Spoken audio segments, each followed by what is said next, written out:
Welcome back to the Galaxy's favorite talk show. As always, I'm your host, Nick, joined by my co-host, Joshua. Nick, this is a cosmic kickback because we're talking all things cosmic this episode. We're going straight into quantum theory. Yes, we are. The notes we have for this are literally notes for theoretical physics. Get ready for a 5-hour science lesson. Oh, yeah. But remember, theory will only take you so far. Yes. So for anyone that's listening, thank you for joining us. We are Cosmic Kickback. We do reviews.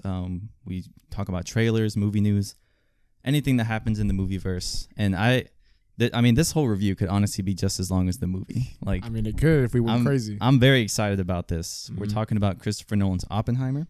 This came out on the 21st of last month of July. It's true. So it's been out for maybe like two or 3 weeks, maybe going on 4. Yes. But yeah, I'm very excited to talk about this. For anyone that's watching on YouTube, we're dressed up. Josh still has the Ken hair, but I look just like Oppenheimer. Nick's got the Indiana Jones hat on. Yeah, dude, this is actually, I don't want to stray from the topic of Oppenheimer, but this is from 2008, bro. This is it's when the Crystal Skull movie came out. Would you get it from AMC or what? No, I got it from an actual hat shop. Oh, really? So that's a nice hat then. Yeah. It does look good. It's a little dirty, I'm not going to lie, because I found it when we were moving stuff around my house, but I want to go get it cleaned. You're like, oh, thank God. Yeah, fixed up. Does it still fit your head? No, this is insanely tight, bro. I think this is for a child. Yeah, you would be your head size back in 2008. Yeah, is it possible to stretch out hats? Could you be please make this bigger? I think you can. I was looking it up because if you hit a fedora with steam because it's made of a certain material, yeah, you can manipulate it. Hey, you might be good then. But yeah, this is for now. This is the Oppenheimer hat. But we need you staring intensely into the camera. If you're watching on YouTube, we're dressed up. Nick doesn't just have a hat on; he's got a whole ass suit. Yeah, it's very hot. Oh my God, yeah, it's 102 degrees outside. We're filming this in Texas. I began to put on the suit, and then I was like, you know what? Nick didn't dye his hair blonde. He can go full suit. I'll go coat. Oh, so you want this episode to go on as long as possible, so I can suffer. Actually, yeah, we can make this be a 4-hour. I'm already sweating, bro. I'm committed though to reviewing this dressed as Oppenheimer. Yeah, I agree. Do you want to just go full spoilers because it's been out a little bit, or do you want to do a tiny no spoiler section? Or do you want to do some movie news real quick? I know I got 2 current things happening that I can talk about real quick before we jump in. We'll do the movie news. Okay. And then we'll maybe do a little non-spoiler for anyone that's still kind of thinking about not seeing subatomic level. Yeah. Okay. And then we'll get into pretty much all spoilers. All right, let me put my phone out real quick. Because I just saw this right before we began filming. So this is fresh news. I even took a screenshot of it so I wouldn't take a long time finding it. Nice. Okay. So as we know, there's a writer and actor strike going on right now. Yes. Going on for a while. Couple weeks back, we actually talked about this more in depth if you want to go look at that episode. Okay. But we talked about how Bob Iger said something. I don't remember the exact quote, but he was pretty much saying these dudes gotta they gotta grow up, they gotta be more realistic. Be realistic. He said something like that, but he's back. We got a headshot of him right here, chilling, smiling, enjoying the billions. Piece of shit. But he said he's pretty much 180'd on his previous statement, and he said he publicly told actors and writers, this is what he said before, that they were not being realistic over their demands for fair pay. Okay. He now claims that he himself personally is committed with, quote, fervent hope to quickly find solutions to the issues that have kept us apart these past few months. Do you think he's capping, or you think he's? That sounds very. Everything a CEO says it goes through a PR team. That sounds very. I don't know. It's a glimpse of hope. The year's not over, and I hope. Yeah. We were talking about how pretty much everything that comes out the rest of this year is gonna be the rest of what comes out of, I guess, SAG-AFTRA and after that it's going to be the reruns. Writers Guild. Yeah, it's probably going to be reruns or people who aren't striking and they just want to make money. I've already seen. Yes. I don't even want to talk about this, but I saw a movie trailer for a killer sloth. Bro, that is coming out. I saw that too. It looks so bad, bro. We gotta watch it. And it's immediately we're seeing the ramifications of just not paying. I'm going opening night to the Sloth movie, bro. It's called Slaughterhouse or something. Slaughterhouse or something like that. Bro, no, I showed Carla that trailer and she immediately got hyped. That looks like something they would show at Draft House and get people hyped. They would make fun of it and like embrace how bad it is. Yeah. I mean, I'm going regardless, but we're gonna have to start getting real creative on the podcast once everything starts slowing down. I know. We're gonna have to bring back. Maybe like, we're gonna strike the podcast. Also, before we even like get into this review, I saw some YouTube channels say this. If you're like an entertainment or media journalist, you still have like 100% of the right to talk about movies and stuff. But we totally still support the strike and the writers that aren't getting paid. I agree. But we still think it's important to, review Oppenheimer, review the rest of the year's movies because it might be it for a while. It might be the last, I guess, good movies coming out. I mean, this one's definitely like really good. I mean, this summer went crazy for blockbusters. Like if we're keeping it real. So yeah, I mean, let's do. The hell? Sorry. Right now, as we film Nick's neighborhood, there's just like some water shit going crazy on outside. Literally like a fire hydrant. Like in a movie when you see it burst and it just starts. That's literally what is happening. Like it is just shooting constant water. Yeah, I can't. I mean, I'm glad you closed the curtain because I'd low-key be distracted I'd be like, watching. Oh yeah. I just heard a sound. I was like, what the hell? Yeah, it sounded like a sprinkler. Yeah, I don't know what's going on out there. I hope it doesn't make an explode. Imagine if we got it on camera. On camera. Yeah, but anyway, Jesus. That's the only news I had. I'm sure there's other stuff, but that's all we're going to talk about for today. Okay, I heard Sony also talk about the writer's strike, saying that they were gonna, I don't know, like reconsider or sit down and like really evaluate how they can pay their writers and stuff. Okay, I feel like the biggest thing that I think they need to bring or figure out, actually two things. I think they need to figure out how to do what's it called? How they used to have cable and you get paid. Yeah. They need it for streaming. Oh, residuals. Residuals, yeah. Yes. They need to figure out streaming. Yeah, either residuals. like either a base salary. I don't know. I would rather write for a show and get paid a certain amount. But I don't know, because then if it reruns, it depends on how popular it is. With streaming, it completely changes it. Because with reruns, writers, and even if you were just like a small little actor in the side, a background character, you had one episode. If it was a popular episode, you're getting paid every time that shit runs on cable. Damn. So on streaming, some people rewatch like Friends, The Office, all that shit all the time. All the time. And the only people that are getting paid for it are the studio making deals with the streaming sites. There's no residuals involved. It's crazy. That's because streaming wasn't a thing. So there's no guidelines or anything written for that. So they need to figure that out. They got to get laws behind it. They do. And they need to figure out not AI. That's another thing, because AI is going to be an issue. Oh, jeez. And scanning people digitally and how that works. Yeah, I saw Netflix had scanned people's like faces or something, or it was Disney. Yeah, I'm sure and they all do are going to use them as like background generative like fill. I don't know. It's weird. It's still very new, and I feel like people are like covering this in the news, but they don't even really fully understand. Well, you know why they're doing it. If you think about it from their point of view, the reason why they're doing it, because they think it's cheaper to scan somebody, pay them a one-time fee, a one-time like check, and then for the rest of their life they can just generate these digital backgrounds with like extras, so they don't have to pay extras. Like say like there's a scene that's in a Coliseum. Exactly. It's like, fill them all with these faces. Just throw these random faces in there, and then they don't have to pay them. They pay them once, and they're using their likeness. That's crazy. So it's saving money by Depends having on to how pay much extras. I would get paid. That's wild, bro. Like that's just. Oh man, it's very scary. It's becoming a Black Mirror episode. Jesus, it really is, bro. Yeah, it's scary. It is. Okay, so you ready for a quick non-spoiler? Yeah, so we're gonna do this. This is actually kind of an idea I had. I think we should do the spoilers in black and white for the rest of the episode, and we'll do the non-spoilers in color. Okay, so if you're on YouTube, you'll see that. If you're listening, if you're listening, you're just gonna have to listen to when we say no more spoilers. The most we could do is I don't want to do all this. I'm just throwing shit out there. But the most we could do is just make the microphone quality just go to like old timey, like 19, like it just sounds, for the rest of the episode. But that's not gonna be fun for nobody. A monogram. Yeah, like we turned it to mono. We get turn off stereo, make it mono for the rest. Of the episode. the non-spoilers for this, it'll be probably very short. Yeah. But it will. Yeah, I don't want to sit too much on it. It's been out for a while. Yeah, before we get into it, the non-spoilers, we've seen this twice. Yeah, I've seen it. Oh my god. I've seen it in regular.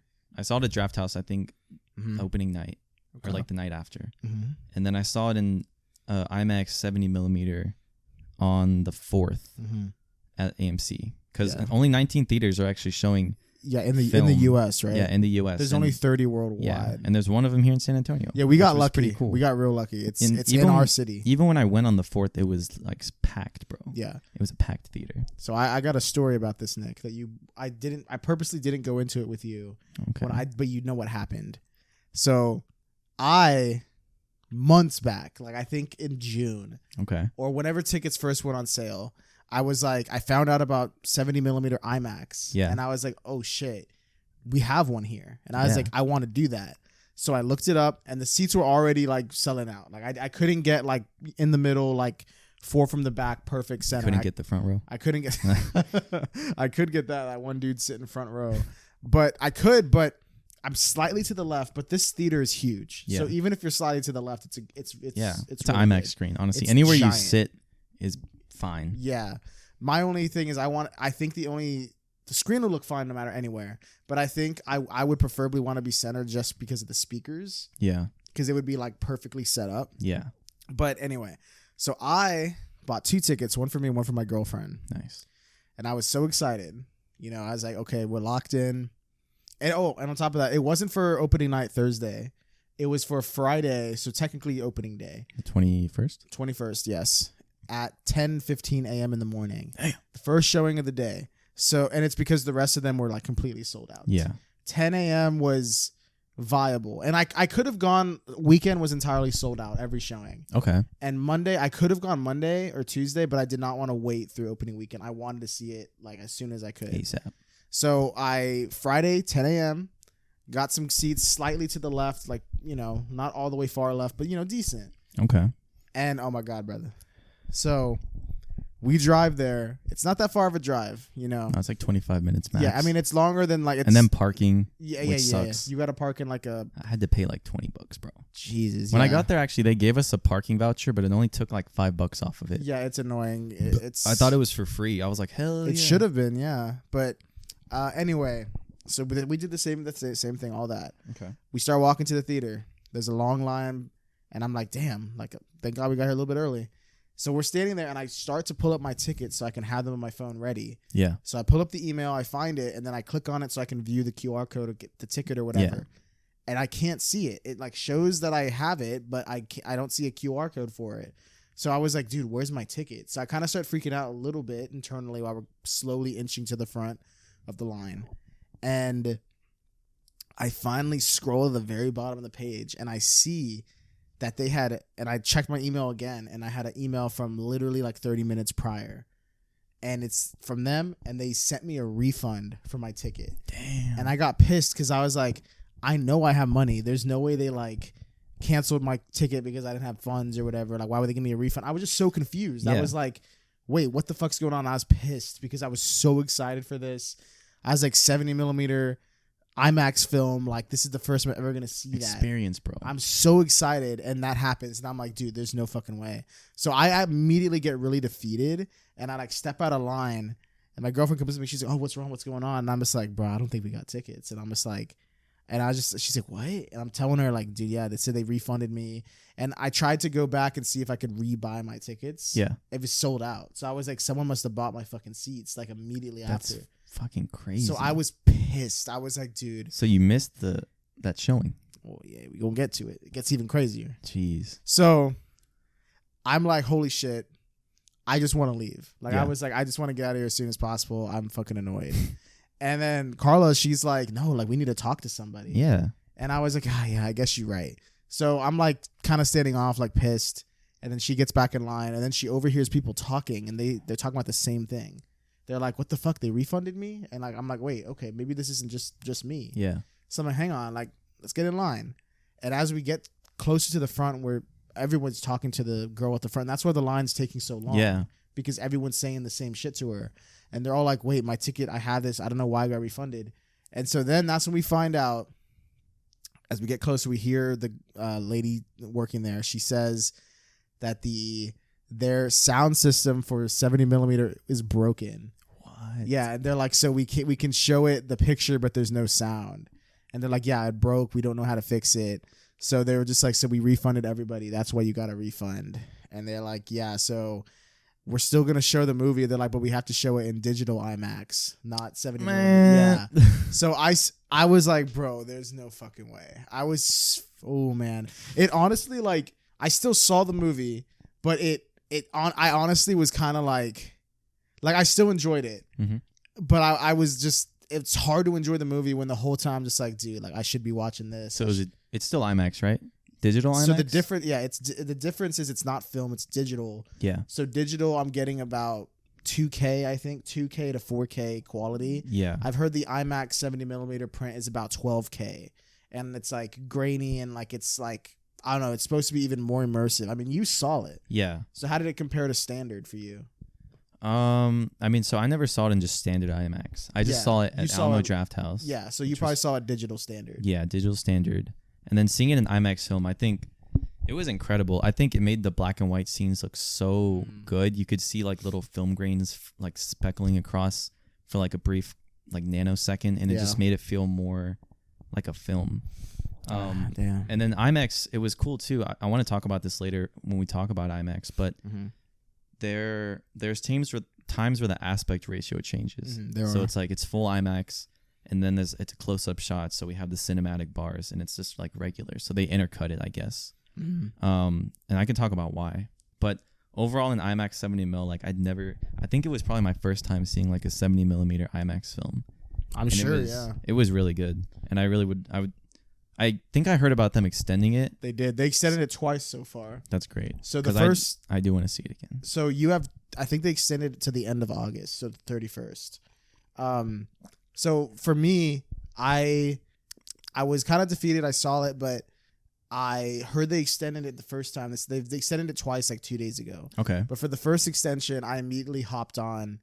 Actually, after we saw the movie, I bought more IMAX 70 millimeter tickets for this past Monday. So like August 1st, I think. Okay. Or August 2nd. I don't remember. I think it was the 1st. So I had bought tickets for that day. So Yeah. I was going to go see it Monday after I came back from the beach with Carla. Yeah, you were gone that Yeah. weekend, right? And so I was like, oh shit, tomorrow's the day we see it. And we had better seats than, actually no, our seats weren't as good as the first time we were going to go when they screwed up their sound system. Damn. Oh wait, hang on. Before I even get into this, when we were there was more stuff. So we get there, I'm still kind of annoyed because I'm like, damn, bro, like I want to see it in this. Yeah. We sit down, and on top of that, it was delayed. It was supposed to start at 10:15, and I guess because they had to move the giant ass film reel and like bring in the Yeah. digital projector. That's probably what caused. Have you seen a photo of it? Oh yeah, it's huge. It's ginormous. It's and 3 giant. hours of film, so it's. Yeah, Oh, I dude. heard it's like literally like you couldn't go any longer. Like, I've heard that they were like, yeah, he put it literally to the limit. We couldn't do any more than this. Damn. That's crazy. So we're sitting there, and there's like a group of like 5 friends in front of us. There's like a guy just by himself to my left, Okay. and 2 people behind us, and they're all kind of having their conversations, and then we're kind of just sitting there like in silence because I'm like annoyed, and I'm just like, damn. And I hear the people in front of us talking. They're all like a group of friends, and they drove like 5.5 hours to the place to see the movie in 70 millimeter IMAX. For us, we live here, so it's Yeah. like it's like it's still annoying, but oh my god, imagine Yeah. you're like, I really want to see it in this quality, so let me take a road trip with my friends. I mean, that'd be a fun road trip. Yeah. And then you get there, and then their shit's fucked. Yeah, that's horrible. Yeah, and the guy to my left, he flew in. He flew Wow. in from like somewhere. I don't know where he did. He seemed annoyed too, so I didn't want to push him. He was just like, he's like, yeah, bro, I flew in. And I was just like, oh shit. And he was just like, they all seemed really annoyed. Wow. People behind us drove like 3 hours. So everybody around us had all came like on journeys. They weren't ready, man. They Yeah. were not ready for how. Oh my god. If that was me, I'd actually be furious. I would actually probably make a scene and say, I don't give a shit if I'm seeing it in digital IMAX. You guys are going to have to give me tickets to another IMAX showing or something. But I don't know. I don't know. Like another 70, because Yeah. that never happens. No. There are never 70 millimeter IMAX prints. Yeah, I think like we're on the subject of like 70 millimeter. Like Christopher Nolan, I guess you can look at him as like a filmmaker's, like a real filmmaker's filmmaker. Like nobody makes films anymore for, I guess like IMAX. Very rarely are the directors use IMAX cameras, but then in film Yeah. is even rarer. And They have it for like, I think Inception yeah, and like his other movies like Interstellar. yeah, probably. They exist. I've seen reels of them. They're nowhere near as big as the Oppenheimer print, but yeah. He's done it before. I don't know if he did it for the openings because I don't remember that far back. I don't think I saw Inception in theaters. No. I didn't, but I don't know. Maybe he did. But all I know is you're right. He's the one that like does that. He's like, oh yeah, like I've seen like an interview. He's like, film is the greatest immersion. Yeah. Like He's transports very you. well spoken. It's very Yeah. interesting. But yeah, it feels like this is one of the last, I guess, movies we'll get in film for a while because everything is just moving to digital. It's been digital for a while. Mm-hmm. So in 10 to 20 years, like when he's probably retired, or unless he's still making like movies old as hell, which would be cool. I don't really see any other director making a movie like this with film. Yeah, I think Tarantino's done it. Yeah, I think he seems like he seems like he's be one of the people. a champion for film like that. But I hope there are more people that still do it because I understand that it's probably cheaper to just do digital. That's probably the main reason why. It's more convenient, cheaper. But I mean, like, if you go the extra mile, take a little bit more effort. But I mean, more effort usually yields a better product. Yeah, for sure. So, but anyway, that's my story. As of now, I was gonna go August 1st to see it a third time and actually in 70mm IMAX. But the day we were driving back, I found out that morning that they had extended it again, like for the first time. They extended it again to the end of August. So I was like, if I can find better seats, and I asked my girlfriend, like, would you want to go on a later date? Like, so we can get like way better seats. Yeah. And we're pretty much sitting like 4 from the back in the center, like perfect seats. Good. So like I'm you're a good excited. distance from the screen. We're going this Friday as we're filming. Nice, bro. So I got 2 days from now. Hell yeah. I'm excited. I do want to see it a third time. I will say when I went to go see it for the second time in IMAX 70mm, for everyone that's, I guess, crazy about it, AMC announced that they were going to give away film strips. They did. On certain dates. I think it was the 21st, the 28th, and the August 4th, which was the day I went. Did you get it? I didn't get a film strip, bro. Damn. When I got there, I went with my parents. My mom like showed them the ticket. They're like, "Where do we get our souvenir film Where's strip?" my strip? We were at the later showing. There was 3 showings that day in IMAX 70mm. We were at the last one at like 6:30. Okay. And so we asked them like, "Yo, like, do we get our film strip here, or where do we get it?" And the girl was like, "Oh, we already passed them all out like that earlier that day." Right. You know what? And like, I don't want to be salty, but that kind of sucks because like that's why I went that day to get the film strip. I could have seen it any other day. That's true. You could have. But I didn't even know it was a certain day thing. I thought that was every showing. Yeah, it's dumb that they just had a limited supply and just gave it out to the first showing. You would assume that they would for the days that they're showing it. Like they're like, these are the days. Yeah, you get enough the that fits the theater and then times it by 3. Exactly. Right? Yeah, just count the seats, multiply by 3. That's how many we need that day. Yeah, but I don't know. My mom was irritated, but I was like, whatever. I was like, honestly, seeing this in IMAX 70mm is the real gift. Hey, I got one of those strips. I should have brought it actually. Yeah, you should have brought it. Yeah, and given it to me. That's on because I've actually. It's sitting on my desk. Yeah, what's crazy is I didn't even see it in 7mm. And you still got it? Yeah, they gave it to us. They probably felt bad, dude. I went on the 21st though. I was thinking, I was like, I could see an AMC employee just taking a handful and probably selling them because I've already seen them on eBay for like $50. Yeah, I saw the same thing. And I don't like that shit when people just what is it called? Scalp. Scalpers. Price. It's a film strip. Like you don't even care about the. I don't know. Whatever. I mean, I got 2. I got one for me and one for Carlo. They gave us. That's one cool for both of us. Yeah, it's like stills of the film, right? Like different it's shots. pretty cool. And I think each week it's different. Oh, really? Actually, that is true. Because when I went on eBay, I saw some nerds that had every single week, like with the different pictures. They were like, "We got week 1, like this week and this one. We have all the different like shots on the film strip." So they were charging like $200 for all 3. Yeah, that's wild. Crazy. You could have just got it for free.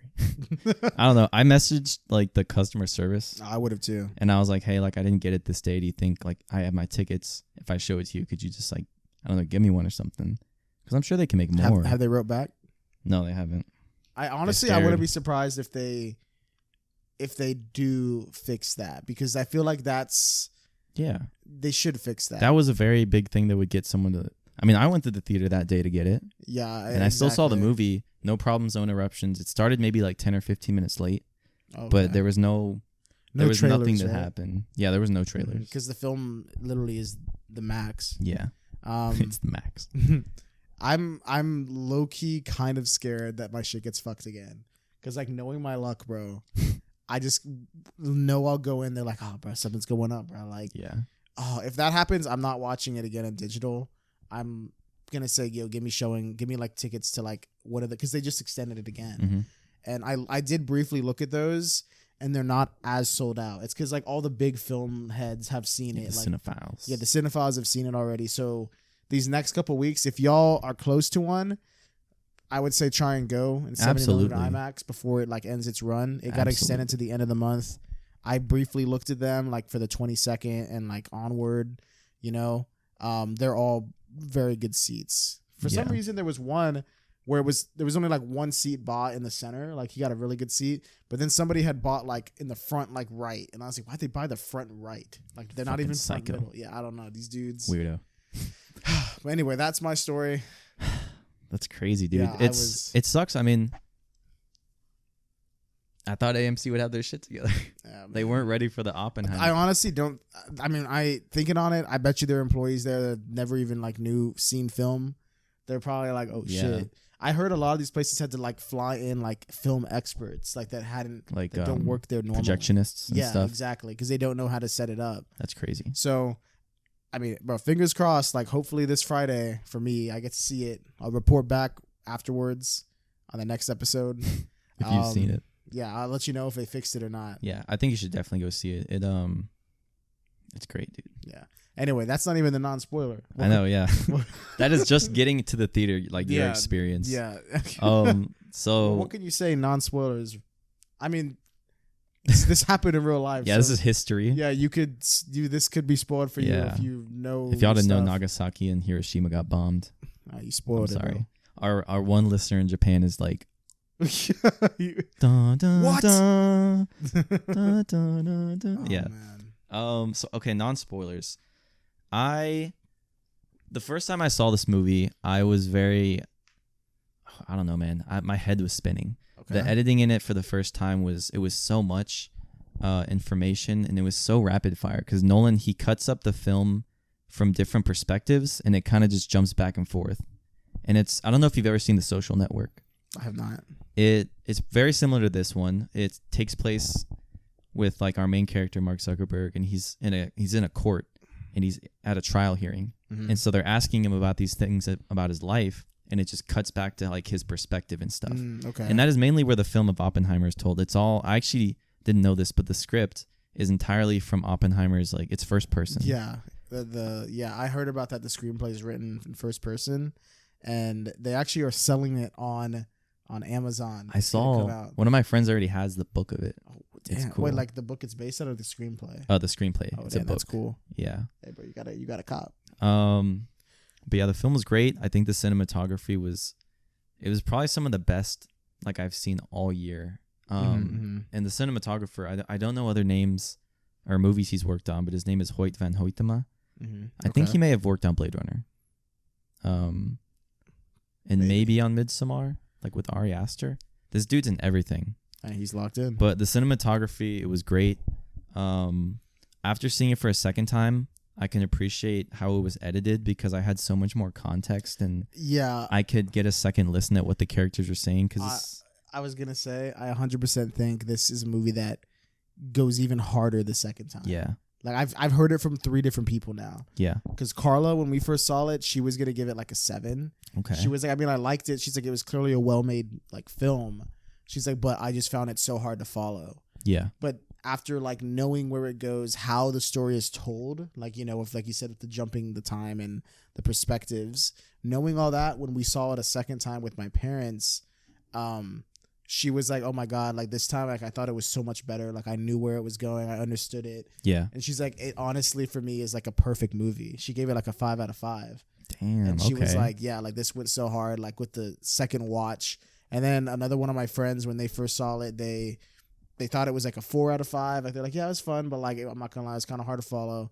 They saw it a second time, they gave it a 5 out of 5. They were like, bro, this shit went so hard. Like, I was able to understand it. So yeah, and I agree. I liked it from the beginning, but I do think seeing it a second time, I understood it a little bit more, and I had a better understanding of it. It goes hard. It does. It really does. I think if you're gonna see this, see it once, and then I don't know, some people they tie it on funds. You can't go twice, but when you wait for streaming. See it a second time, and I think it'll probably go even harder. But yeah, I 100% think this is one of those movies that benefits from a second watch. Yeah, this is I think this is the first time we've both seen a movie twice before the review. Yeah, it might And for be. this being a 3-hour movie, like you really do gotta. If Yeah. I maybe came out of the theater off of first watch, I probably would have like ripped this film a bit for like the editing and been like, oh, I couldn't have understood it. You but- did actually rip into it a little bit in your Letterboxd review. Yeah, On the, I think, did you post it 2 reviews or just 1? I posted 2 when I saw it in 70 mil, and I was like, You're right. I was remember like, the this is second one 5-star. But my Yeah. first review, I The think, first you give it like a 4 or a 4.5. yeah. But yeah, I talked about like how it was edited, and like for anyone that goes into Oppenheimer with like no historical context or anything, it would be kind of hard to follow. I do agree with that. So but I think a second watch actually kind of helps you out because you don't. I don't think you necessarily need to know the history to understand it. No. Like for example, like there's some people that didn't even know who Oppenheimer was. They're like, what? Yeah, I thought Bro, they didn't Einstein take was the history? dude. Yeah, they didn't. Like Carla didn't know who Oppenheimer was. I was like, brother, you don't know. Like I knew of him. I'm not gonna. Brother. I'm not gonna act like I knew like the whole story and all that. Okay. But I definitely knew the name. I remember hearing that like the people that worked on the Manhattan Project and all that. Yeah. But anyway, one thing that I want to talk about before we get into spoilers, get out of the non-spoiler section is Christopher Nolan used practical effects to recreate the bomb. Yeah. I This mean- has no CGI. I don't know if that's involving like cleanup. You know how they kind of clean up like certain shots and Mhm, stuff. mhm. But if he claims it has 0 CG, then that's incredible, dude. Yeah, I did see that claim, and I saw there was a debate on Twitter because I think somebody else, like multiple people, were like, "Bro, he's dumb. Like this is this and all that," and they were claiming all this stuff. I think what he meant, I think somebody misspoke or Misquoted them. misquoted. Yeah, because a lot of people say VFX. That's just short for visual effects, Yeah. and visual effects aren't all CG. No. Visual effects can be literally like putting makeup on, putting like practical Yeah. stuff on. That's a visual effect. So there is a lot of VFX in this. It's all practical though, from what I've heard. If he came in, there's no CG, which I would imagine there's touch ups in the sense of like color correction because there always is in Yeah. movies. But if that's the case, like that's still astonishing. Like watching this movie, there are some shots in this that I'm just waiting for a director commentary or a behind the scenes thing where Yeah. he talks about how they got that. Like there's some shots like within the first like 5 minutes that you see Yeah. when Oppenheimer's just kind of like daydreaming about stuff. Yeah. And I'm like, dude, that literally looks like a CG shot. Yes. Like how is that filmed? Like Yeah.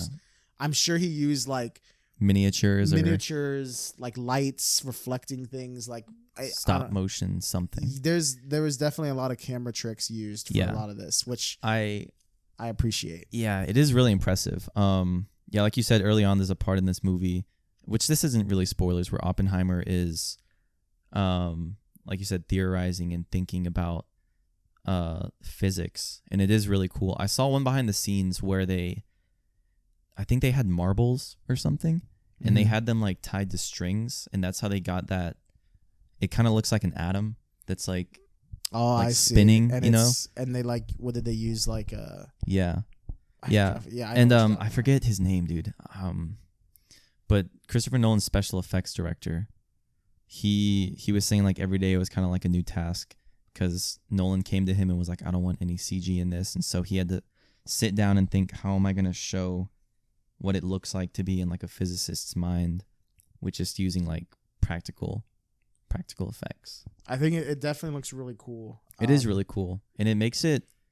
There's just something different about when you're looking at something on camera that you can tell is happening and it's real. I think Mhm. we've talked about this where it's like tangible, Yeah. as opposed to if they could have just like computer generated like I don't know, like a bomb inside of his head. They could have just literally put a computer designed Yeah. atom. And it honestly probably would have just looked as good or even better. But I think when it's actually physical, and knowing now that was not CG at all, is like it's incredible. It's breathtaking. I agree.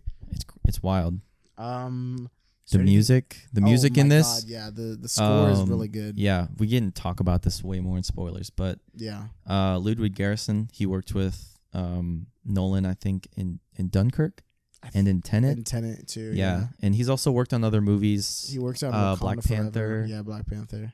And I think at first when I heard that Nolan was kind of like not stopping his partnership with Hans Zimmer, but they were gonna, I guess, work with other people. I was like, damn, like I really like Hans Zimmer, like Interstellar, Inception. Those scores go hard. Oh yeah, they do. But this one, I think that Ludwig Göransson has done like his absolute best work, and it shows that he can stand on his own. Yeah, this one did go really crazy. There's so much. I've literally been listening to like the musicals, the soundtrack, like just when I'm driving and shit. I've put it on too. I have some of them in my liked songs. Yeah, but he did really great in this. Some of my favorite tracks. I mean, I don't think it matters if you don't know the names, but Can You Hear the Music is really good. That's very early on. There's a song called Ground Zero, and that actually happens during the Trinity test, which we'll talk about later. Okay. And I really like that song because Ludwig Göransson, he composed it, and he also put in like sound effects of a Geiger counter, which I think was really cool to add tension. And then there's The Trial. That's another song that comes on. And then the very last one, Destroyer of Worlds, which is like, it happens during the last shot of the movie. Those are some of my favorite tracks on there. And I think, agree. Dude, the score is so good. And I think when I saw it the second time, I really, really paid attention to the music. Because like early on, I think a character literally says, he's like, can you hear the music? Oh, yeah. I think there's a track called that. Yeah. Yeah, that's the one that's like being memed the fuck out of. Yeah. But yeah, the music is incredible, dude. I can't wait to see what Ludwig Göransson does next, and I hope whatever Nolan, his next project is, I hope they work together again. Yeah, I agree. I think this is the one where he really kind of he not that he was not like bad before or anything. Like he's really good in Black Panther. The Black Panther scores are like actually really good. Yeah, like, the second one for sure too. Yeah, I loved how the sirens were like, oh my god, yeah. Where that one song that comes on and you don't even know that it's like music. You're like, what the fuck? And I do like the score in Tenet, but I ain't gonna lie, I just 100% think that sound mixing is just too loud in that movie. Actually, let's talk about that while it's non-spoilers.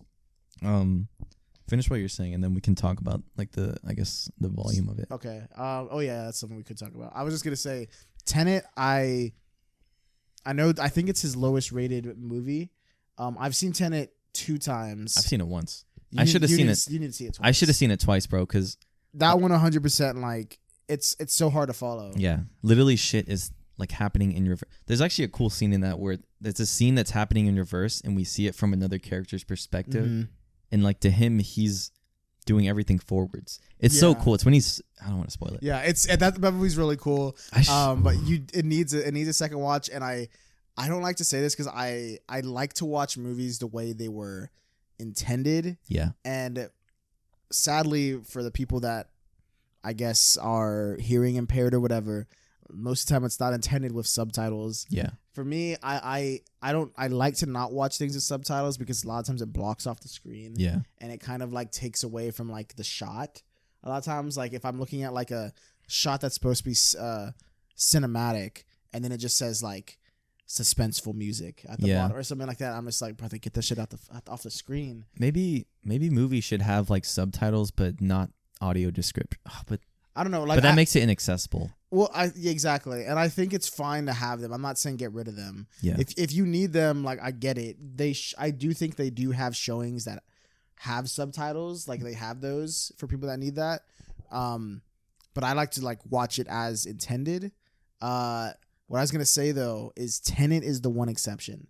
I think that movie is mixed terribly. Yeah. I think it's so fucking loud. It's ridiculous. There are scenes where the score is blaring and I legitimately cannot tell what they are saying. Yeah. Like I just cannot. I agree. And that's actually why I watched it the second time. I didn't watch it the second time to understand the plot more.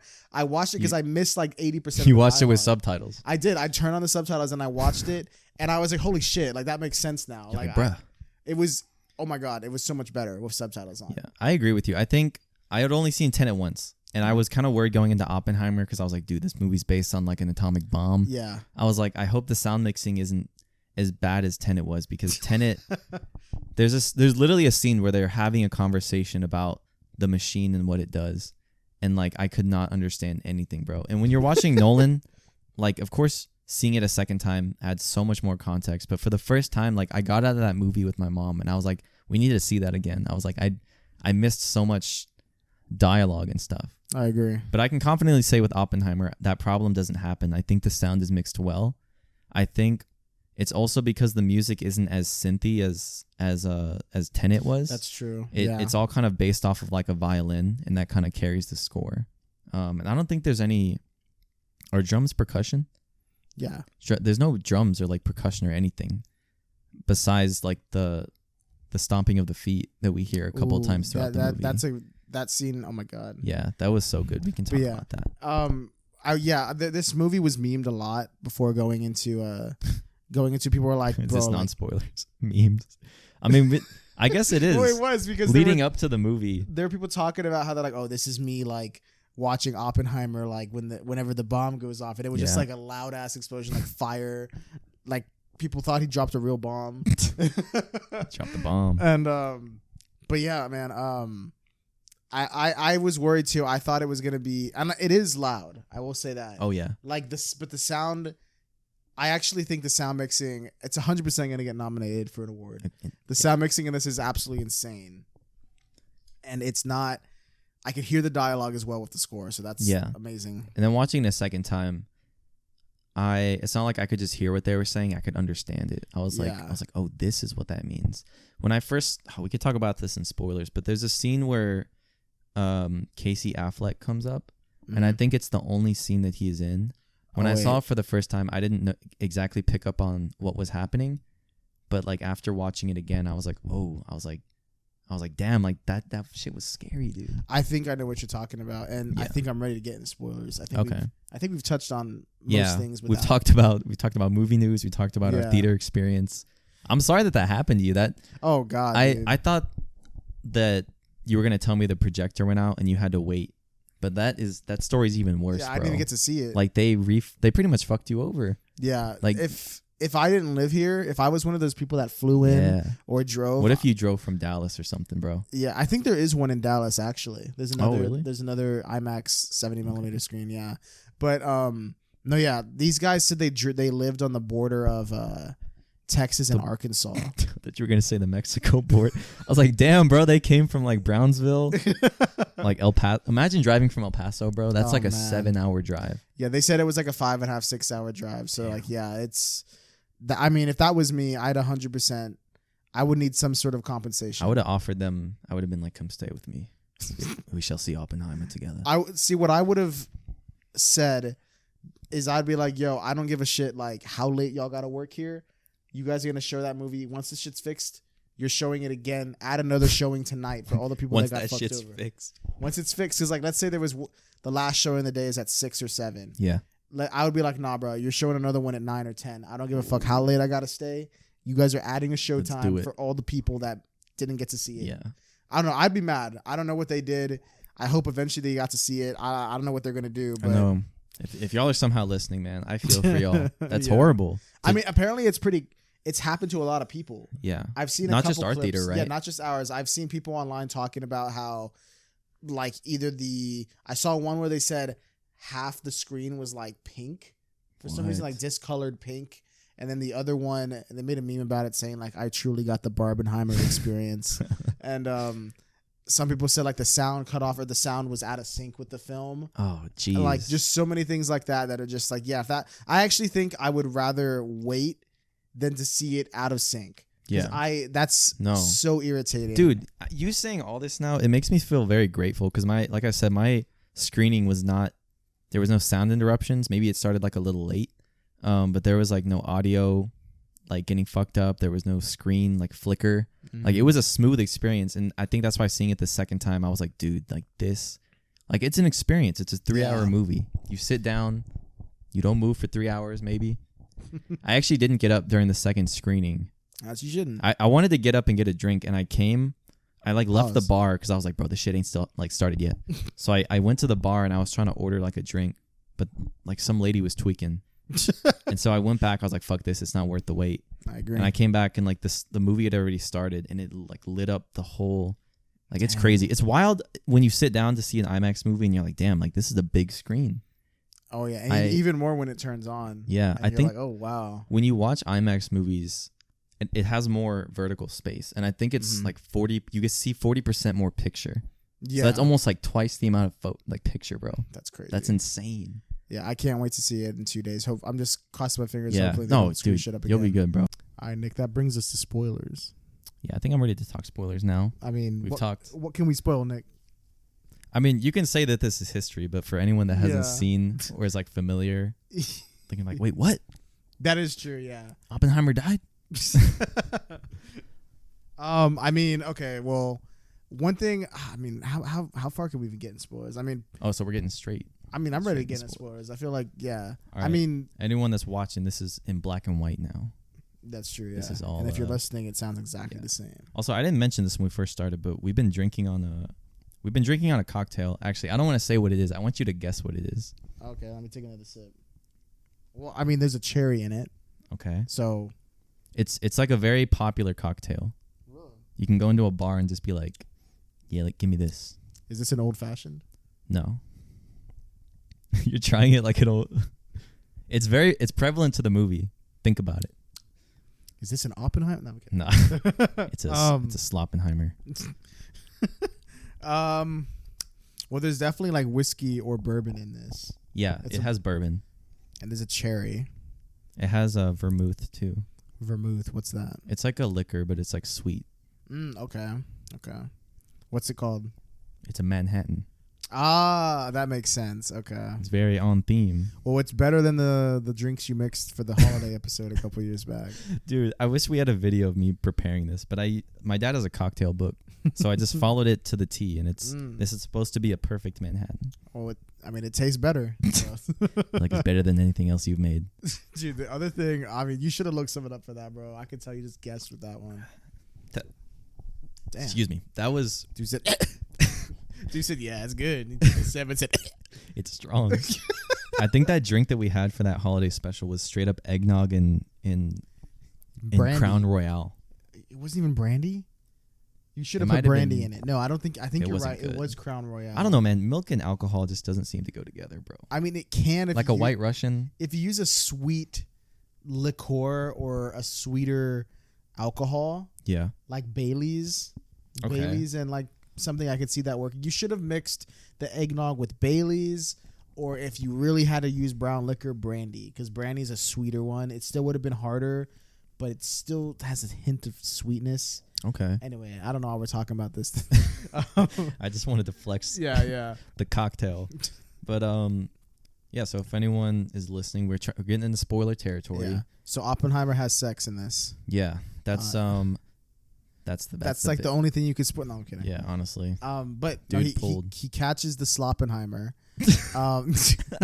It actually but what's crazy is it actually partly comes into play it does come into play in the actual plot. Like, okay.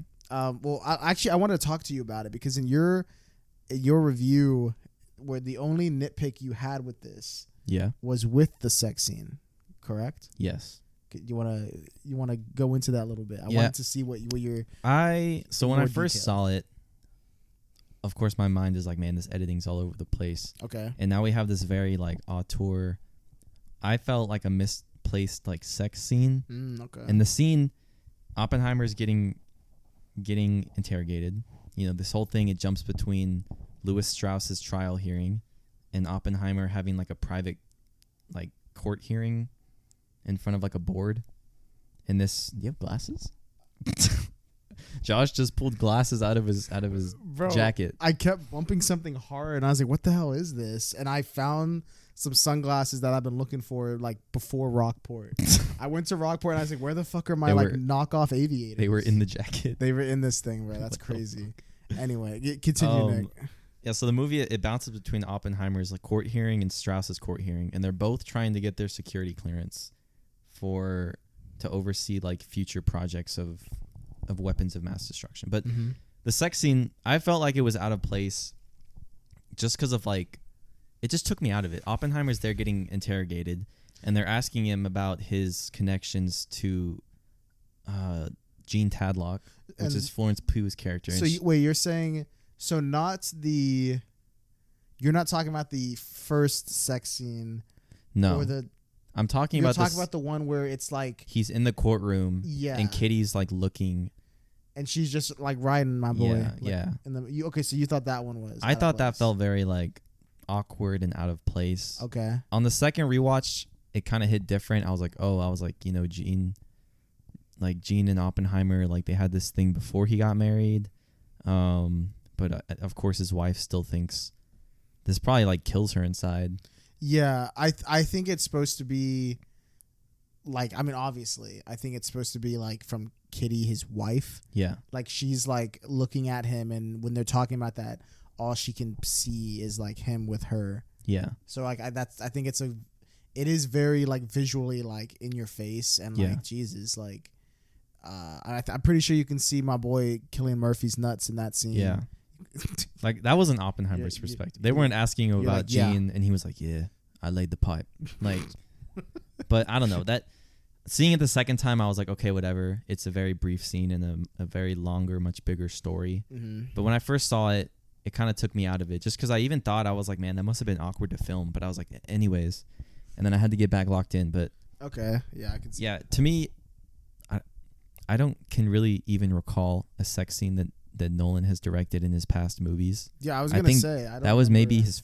I've seen all of Nolan's movies except Following, which is his first one, I and haven't then seen The Prestige. and then Insomnia. You haven't? I've been waiting to see The Prestige. Dude, The Prestige is so good. I bro. wanted to see it on my birthday. It's so good. but it wasn't on any streaming. So then I was like, It's not on streaming. I saw it on streaming. maybe it was, but it's not no more. I think it was on Max, but it's no Probably. longer. I think I saw. So that I'm one. waiting for it to come back because I didn't want to rent The Prestige is so good, bro. it. No, It's- I've been waiting. It's really well put together. I'm hype. I want to see Memento also. I haven't seen Memento is very good. it. That is also. I think it's another movie where Nolan uses black and white to tell two different storylines, but it's all about the same character. Okay. So that'd be interesting to see your take on that because it's not the first time he's used black and white in movies. It's very familiar, but in this one, Nolan said that everything in color was dude, was it subjective? I think what it is, yeah, everything in color is like subjective. it's like a dramatic or a dramatization of Oppenheimer's story, Yeah. like through his perspective, whereas things in black and white are objective. Okay. Like it's like these are public fact. This is what happened. Yeah. So that's why, yeah, that makes sense. That is what it is. Yeah. And it's also based on a book, American Prometheus, Mm-hmm. which this is actually some fun trivia. So, Robert Pattinson, he was in Oh, yeah. Tenet. Our Batman, Robert Bat. I love this guy. He's a great actor, dude. He is. I actually just rewatched The Batman on my birthday. Yeah, dude, I've seen that movie 5 times. I go to log it on Letterboxd. It's like watched. Yeah, I Like, think that might be my most watched. It's probably my now. most watched movie in the past. Dude, I've seen the Batman. It came out last year, right? It was I've only seen last it year. in I've like seen 4 it. or 5 times in the past year and a half. I think I have. It's so good. It is really good. It irks me when people shit on it, and I think they're just shitting on it to shit on it. That's all Twitter is nowadays, bro. I actually, yeah, fuck Twitter. Twitter has ruined people oh no, being it's fans. not Twitter. It's X. Nah, we call it Twitter. Actually, part of me has wanted to, because there's sometimes when I'm on Twitter on my own personal account, Yeah. and I just see some whack ass takes, Yeah. and I'm like, man, I want to shit on this, but I'm like, oh, but this is like my personal account. Yeah, I've And then used. Part of me has been wanting to use our Cosmic Kickback. You should. I want to like go on it and then put like a movie take and like be like, this is Yeah. dumb or something. But like, obviously, I'm not gonna go crazy across the line like talking shit online. But from our like the podcast account, but I do want to reply to them sometimes. Yeah. So I feel like I'm gonna do that at some point. Next time I see one that's wild. Just log on, bro. Just use it. I've seen people It's say the like, burner account. yeah, it is. It's the burner. I've seen people use or say like, for example, I know we're going off the rails, but I've seen people say Guardians 3 is like dog shit. Like they're like, man, they're like everything post Endgame is ass. Which I debatably, Yeah. there are definitely things that aren't that good. Mhm. But bro, we got Guardians 3, we got No Way Home. Like we have Loki. Yeah. We've got things that are like very good, stellar. Yeah. You can tell that people put like care and thought behind it, Yeah, and to just be 100%. like, that's shit. Like, but it's not even that. Like, they say wild things. Like, I can't think of it off the top of my head. Like, they'll make a comparison, and it's usually to like Zack Snyder. Yeah. And they're just like, Dude. they're like, man, this just doesn't even touch Snyder. Like, I don't like that because how are you gonna compare? It's like It's not that I don't like Snyder either. because it's James Gunn and he's in charge of DC now. Yeah. So they all the Snyder heads. People are immediately salty. They're like, man, fuck Gunn. He killed the Snyderverse. Jeez. Actually, Were you gonna bring up the Snyder Cut episode we have? We do have. Wait, we never dropped it. Yeah, we have a review. Shit. We have a review of dude. We filmed that in like 21. When it came out, yeah. Yeah. We were hype. Yeah. I didn't think it was gonna happen. No. Yeah. When they announced it, I was like, "Yo." I don't want to what? reshoot it because I want to get our reaction. Those are That initial was. reactions. It yeah. was a good review. It was maybe like an was. hour or over an hour. We basically, when the Snyder Cut first came out, we reviewed it, and we leading up to it, we were rewatching all. Yeah, the we watched DC, all the DC. and we had reviews for all them of those out. episodes that year. And then we were gonna end it with that one, and I think the file got corrupted or something. The footage for it did. The footage did. So we have audio. Yeah. Honestly, who cares about the footage? We might just have to do one of those episodes where it's like just shots from the film. We should release it as like a bonus episode before.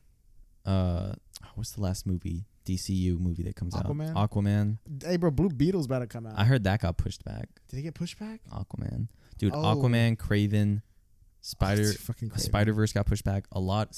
Venom 3, I think, even got pushed back. I'm not surprised. But yeah, who cares about But that? Blue Beetle's about to come out. Yeah, so we could drop Snyder Cut.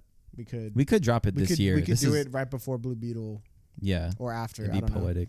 Anyway, what was I gonna say with Oppenheimer, bro? What got us on that tangent? What were we talking How about did we before? go? How did we get to DC? Dude? We were talking about Well, Twitter. we were talking about Twitter, and you were talking Uh-huh. about how people have ass takes. What was the ass take we were talking about?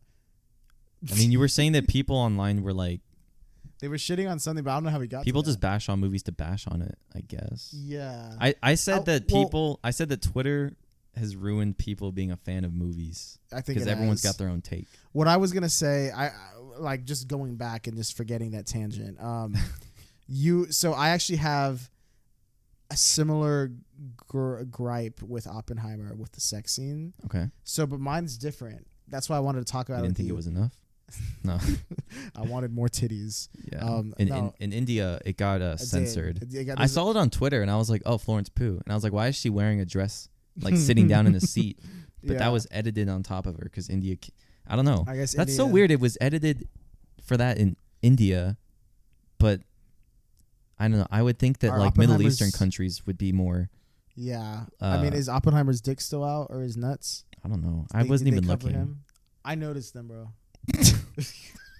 Those Well, Oppen nuts. I was okay. Let me explain why I was looking. So, Explain yourself. so leading up to this, there was someone posted that there was a 15-minute long sex scene for this movie. I don't know if you saw that online, but people were saying like, yeah, there's a 15-minute long uninterrupted nuts out, dick out like sex scene. And I was like, Dude. Jesus, like, and I was like, Nolan went crazy, and I was expecting crazy dick, and but there isn't. It's not. There's not much really. No. But anyway, this was my gripe, and it's not that big of a gripe. It's just like, I guess, personal preference. I mean, say it though. So mine's with the first sex scene.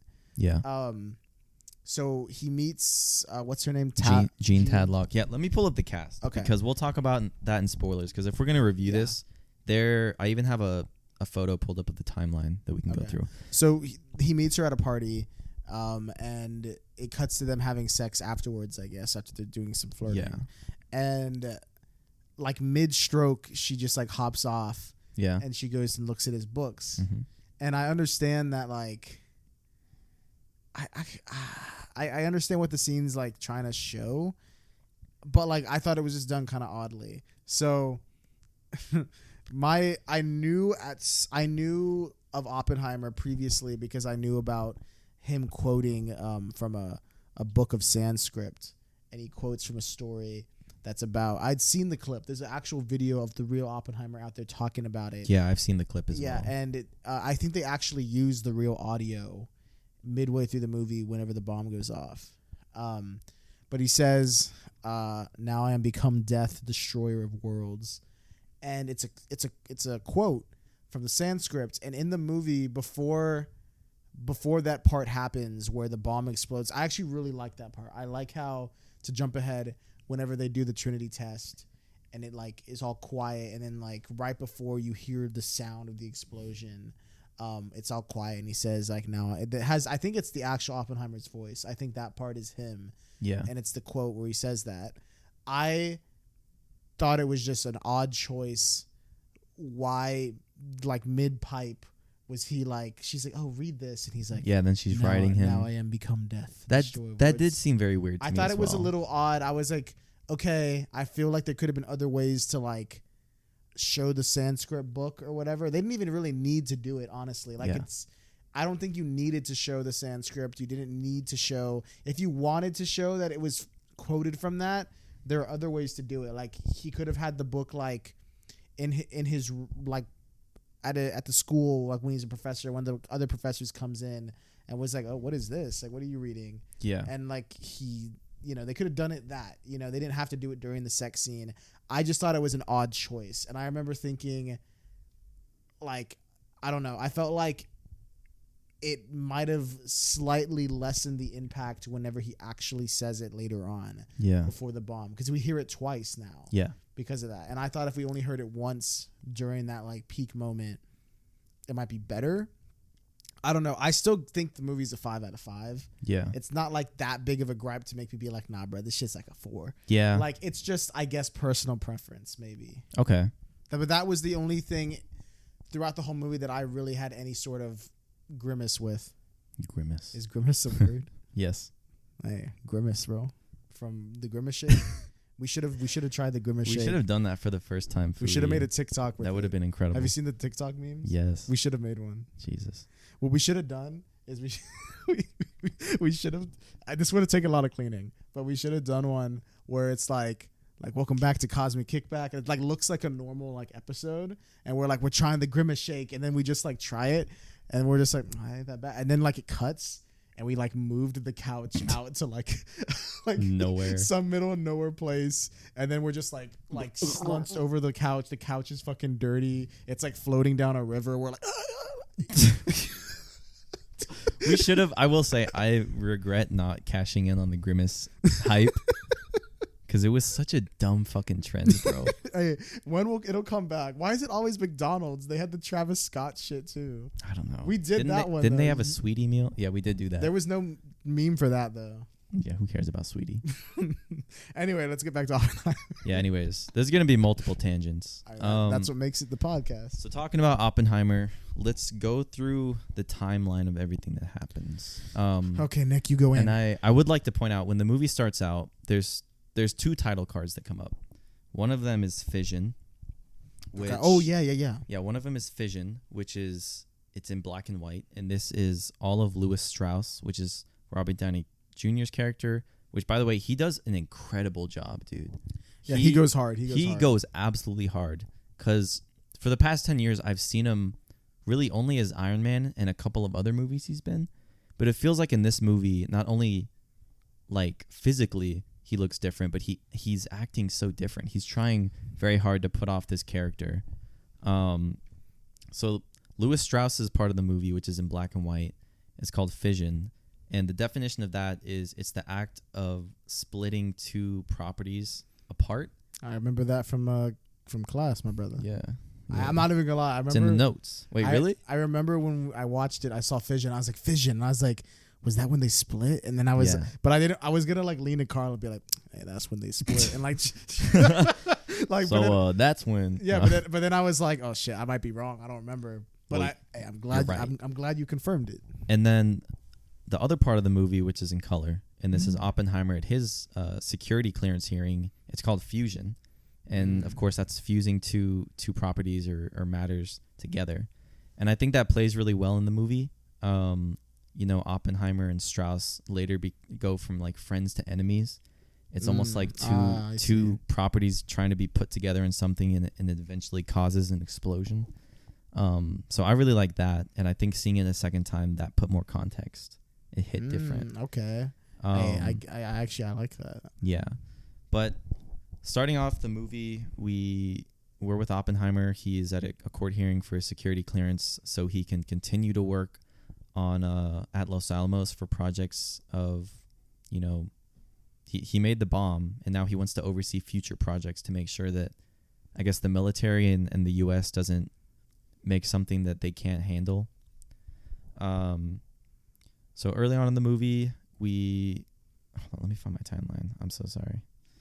So from 1924 to 1926, this is where Oppenheimer studies physics at Cambridge. And then this is where he meets his professor. And very early on in the movie, I don't know if you picked up on this, he poisons his apple and he puts it on his teacher's desk because he's being a dick to him. Mm-hmm. And so he poisons the apple. He goes home. He starts thinking about it, and then he's like, "Oh fuck!" He's like, "I shouldn't have done that." So he runs back to the classroom, and he has to stop. Like, I think his name is Niels Bohr. Yeah, he came to like. Yeah, he's also a renowned scientist. Mm-hmm. He has his own actual unit. It's called a Bohr. I don't know what it's used to measure, but he's like that. He's that renowned of a physicist. They use his last name to be like, yeah, that's a Bohr.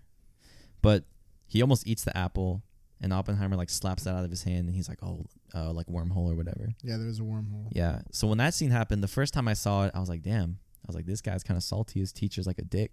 But the second time, I was like, "Oh, like that's actually incredible foreshadowing for like creating something that could kill somebody."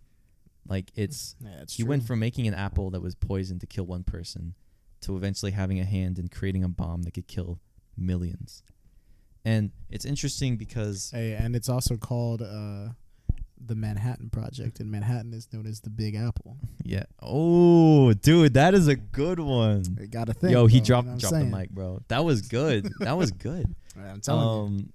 I also heard that Oppenheimer's, I believe, grandson. He didn't like that scene where his father was portrayed as someone that tried to poison his teacher. He was like, that wasn't real. That never happened. It's in color, so it is subjective. Yeah, I have, but apparently they talk about that in the book, though. Yeah. Like, Everything I guess people say that they claim that Oppenheimer did tell this story. Yeah. So, I mean... Everything that is in color, I guess, is subjective. But all the stuff that Nolan got from this movie was mainly from this book. Yes. That Robert Pattinson... Oh, I think that's what we didn't finish. I know, yeah. We were talking about Robert Pattinson. The camera cut out at one point, and so this is before we ended non-spoiler. Do you want to talk about that real quick before we forget? Yeah, so Robert Pattinson, he gifted Christopher Nolan a copy of American Prometheus, which it's the biography of J. Robert Oppenheimer and what this is based off of. And even in the movie Tenet, they talk about Oppenheimer and the Manhattan Project, which I think is cool because it kind of foreshadows his next movie. That's pretty cool, yeah. But people are giving credit all to Robert Pattinson, like, oh, he gifted him this book. Honestly, he's the one that started this. This movie wouldn't have happened without that. Yeah, that's what people are saying. I completely believe that. I mean, people are saying that Christopher Nolan for a very long time was talking with the cast of Tenet and like the people he was working with. He was like, yeah, like I really want to make, an Oppenheimer movie.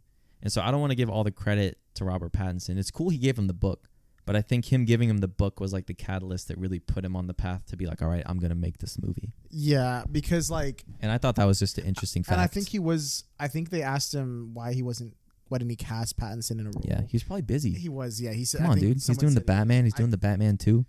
He's doing a movie actually with Bong Joon-ho from Parasite. Oh, really? Yeah, it should come out later this year or next year. Damn. But dude's probably busy as hell.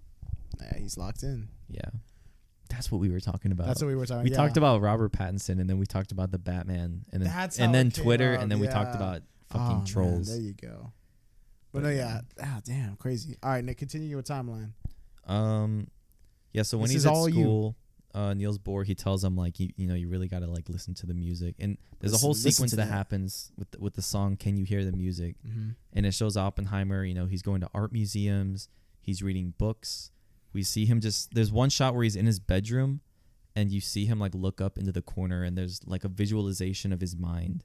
And it's like an atom or it's like a proton. It's something. That's how it be when you hear. Yeah. And it's happening. And all of that is practical. And that whole sequence, dude, like I would go see the movie again just for that minute and a half sequence. That's how it be for me. It's so good, bro. When I'm on Fortnite and like I got to clutch up and I'm just like, I hear the music and I'm just like building perfectly. Yeah. When you have to build, when you're on zero builds and you have to clutch up. Oh, that's the sound that plays. But yeah, that's that is like jokes aside. That I like that shot, and that's one of the shots I was talking about non-spoilers. Yeah. When I'm like, oh my god, knowing that was like done practically. Like, Yeah. it's just so interesting. It's and, like, incredible. yeah. So moving on the timeline now from 26 to 29, this is when Oppenheimer meets Heisenberg, and this is when he's studying abroad in Germany. He's at the University of Göttingen, and people were saying that Werner Heisenberg, he was a theoretical physicist from Germany. He eventually became one of the people that led Germany towards like nuclear power. So Bro. he was the person. He was pretty much the Oppenheimer for Germany. Imagine people they are cast saying- Walter White, bro. Imagine they had Bryan Dude. Cranston as Heisenberg. Jesse. We need to cook. It's Yeah. kind of funny his name is Heisenberg, but people are saying that Heisenberg was kind of responsible for the bomb being made in America because he kind of influenced Oppenheimer, because Oppenheimer looked up to Heisenberg.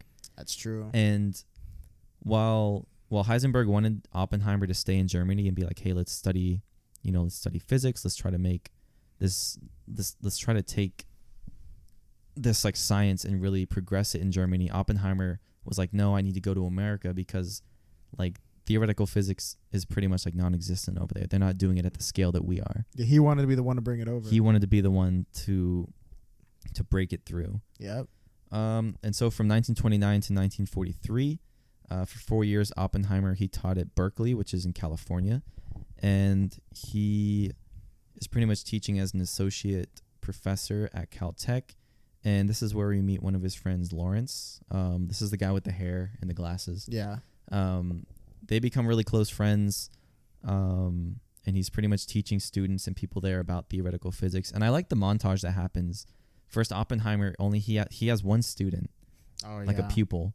And then as the montage goes on, you see his classroom get filled with more and more people as they talk about, theoretical physics and the science of it all. It's really cool. What did you think of those sequences? I guess kind of like his early life. I actually really liked how they show they have Cillian Murphy look visually different. Like how old is he? Like 40 something? 44, 45? Yeah, they have him look like a young college student by having his hair kind of grown out a bit. Mm-hmm. And I think, obviously when I look at it, if I really look, I'm like, yeah, that's not like a 23-year-old. Like, Yeah. But I think it looks good. I think it's like, I like when they didn't de-age him with digital effects, with CGI. I like how they just did like the classic thing of making someone look younger by, Giving them dark hair. giving them darker hair, making it a little bit longer. Yeah. And if you actually look at actual photos of Oppenheimer from that age, his hair did look like that. I like how like it progresses and you see him go from the different looks he had. Yeah. I think visually like looks great. I like how, like you said, it goes from like one student, he's talking, and then he like flips the camera around. There's like a full Then there's a full I like that. classroom. I like how it progresses the story that way. I like how we see Robert Downey Jr.'s character Strauss he thinks he's introducing him to Einstein. Yeah. And it shows us that shot, which we then visit again like 3 or 4 times throughout the movie from different perspectives. We could talk about that because that does happen before I get into the next part of the timeline, which is when he begins his relationship with Jean, and then he later marries Kitty. True. So Oppenheimer, he goes to Princeton, and here he talks to Louis Strauss, which is a renowned, I think he's like a military general. And Einstein is also living on the property of Princeton. And Louis Strauss, when him and Oppenheimer are first talking, Strauss is like, oh, I always wondered why you didn't involve Einstein on the project of putting the atomic bomb together. He's the greatest scientific mind of our time. And you can kind of see a bit of Oppenheimer's ego and his arrogance. He's like, oh, well, he's the greatest scientific mind of his time. He's like, he published his theory of relativity almost 40 years ago. Yeah. And Strauss is like, oh, well, I can introduce you to him. And he's like, oh, no worries. He's like, I already know him. I thought that was pretty cool. Yeah, I that's another thing. I like seeing how in the early days Oppenheimer is very arrogant. Yeah. And I like how as time goes on and like afterwards you see like how much of a toll everything takes on him. Yeah. And it literally like switches his like personality, like his headspace. Like pretty much like it's shaken him to his core, and you can like see that.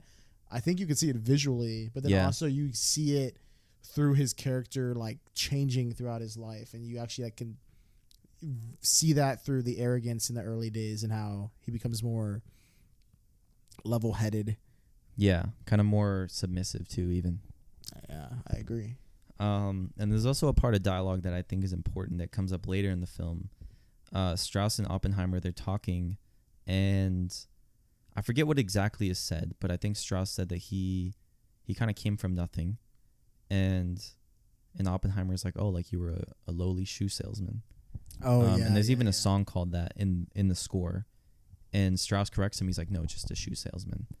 And later on in the movie, Strauss repeats what Oppenheimer said to him, and he calls himself a lowly shoe salesman, and you can tell how much that comment like affected him. Yeah, he's still thinking about it. Yeah, he still thinks.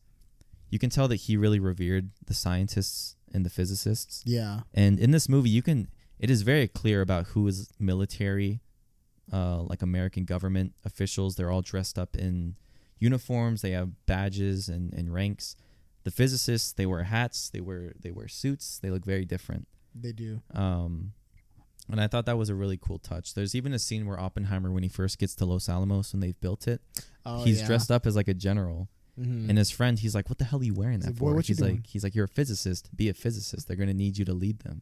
Hey, speaking facts. Following that sequence, there's a cool part where he like gets his hat on. Hey, bro, he has the suit up sequence. He's got the pipe. It's like Iron Man, but like with the suit, and he's like, yeah, it's even better. It's fucking badass. And that whole scene is in black and white too, which I think is great. Dude, I love the scene when he's like near the later. It's in a lot of the trailers when he's like walking. He puts like the hat on in slow motion, and they're like taking pictures. When he's leaving the airport. Yeah, that was cool. So moving on to our timeline, we've already talked about Gene Tadlock, but we can talk about Kitty. In 1936 to 1940, this is when Oppenheimer begins his relationship with Kitty, and then he quickly cuts it off because he meets Kitty at a party, and they eventually fall in love, but Kitty has a husband. So they decide to do, I guess what is the word? They're very professional about it, or very, I can't find the word, but damn, Nick. Kitty's pregnant, and so they're going to get Kitty divorced from her husband, and then he's going to marry he's going to marry Kitty. Yeah. And they're eventually going to start a family. And the whole time in the movie, Gene is very, like, Oppenheimer will pull up, he'll bring Gene flowers, and she'll just throw them away, like she doesn't give a shit, but then they still have sex. Yeah. And so it kind of shows like she has a hold on him. Oh, in a way, I don't know, he always comes back, bro. Yeah, dude's simping, bro. But there's a party that Oppenheimer goes to when he first meets Gene, and he talks to, I think it was Kitty's husband. His name is like Chevalier or something like that. And there's a very important conversation that happens in the kitchen. Chevalier is talking to Oppenheimer. Oh, yeah. And he's like, oh, you know, I work. He's a communist. Yeah. And it's also very important to say that this happens during the era of McCarthyism. And so historically, in the context of that, a lot of people were scared about communists and communism coming to America and kind of dividing and breaking up and destroying our country. It's called the Red Scare. This is when people thought that their friends or neighbors or people they could see every day could be communists. They could be people from the Soviet Union. And that plays very heavily into, honestly, throughout the whole film, the idea of communism and communist spies being present during the Manhattan Project and taking that information across seas to Russia and to, of course, Germany, who we were at war with in World War II.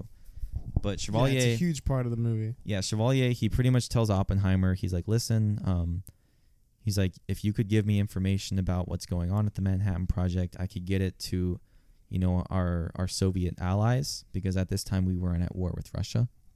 But he's pretty much saying, like, give me some information on what's going on with the Manhattan Project, and I can get it through back channels to Russia. And later on, this all ties into a scene where Oppenheimer's asked to give up who, like, were the informants. But I thought that was interesting. The second time I saw it, I picked up more on what was actually being said. Yeah, that's the part when he says, when he's being interviewed, because it jumps back and forth. Yeah. And he says, looking back now, I realize I should have reported this immediately. Yeah. Right? That's the part you're referring to? Yes. Yeah. Bro, I mean, dude low-key kind of threw. I ain't gonna lie. There are parts where, like, obviously you working on something like that. I mean, I understand the security. You got to be airtight with stuff. So stuff like that. I mean, shit, bro. I agree. Dude should have reported it. Yeah, he should have. So there are, but I mean, I guess no one's perfect, but like, and I really like the scene. I'm sure we'll get to this with your timeline, but skipping ahead a little bit, there's a part where when he goes to meet Jean again at a hotel. Yeah. He goes to Chicago, I think, and he meets her there, and they meet up just to have sex, pretty much. Yeah. Like, he brings her flowers, and So weird. he hits it. I mean, he's just trying to get that thing. I have become destroyer of. But yeah, he does that, and there's like a spy for the U.S. military or something watching him, seeing what he's doing, because they already, like, you know, they know his background. Mm-hmm. They know, like, who he's talked to, people suspected of communism, so they were aware of that, and that's why he wasn't on the list immediately to, like, overhear the Manhattan Project and all that. Yeah. So they follow him, they know who he's meeting, and they, of course, are like, well, this girl's a known communist, like, what's he meeting her for? Mm-hmm. And that's, you know, why he had to, like, pretty much admit to the affair and all that. Yeah. In front of his wife and all that. Which, damn. But that part, there's a part where he then meets and comes face to face with the guy who's following him, and he pretty much questions him, and they're talking, like, and he's trying to protect his friend pretty much. Yeah. About, like, all that stuff, so he kind of lies.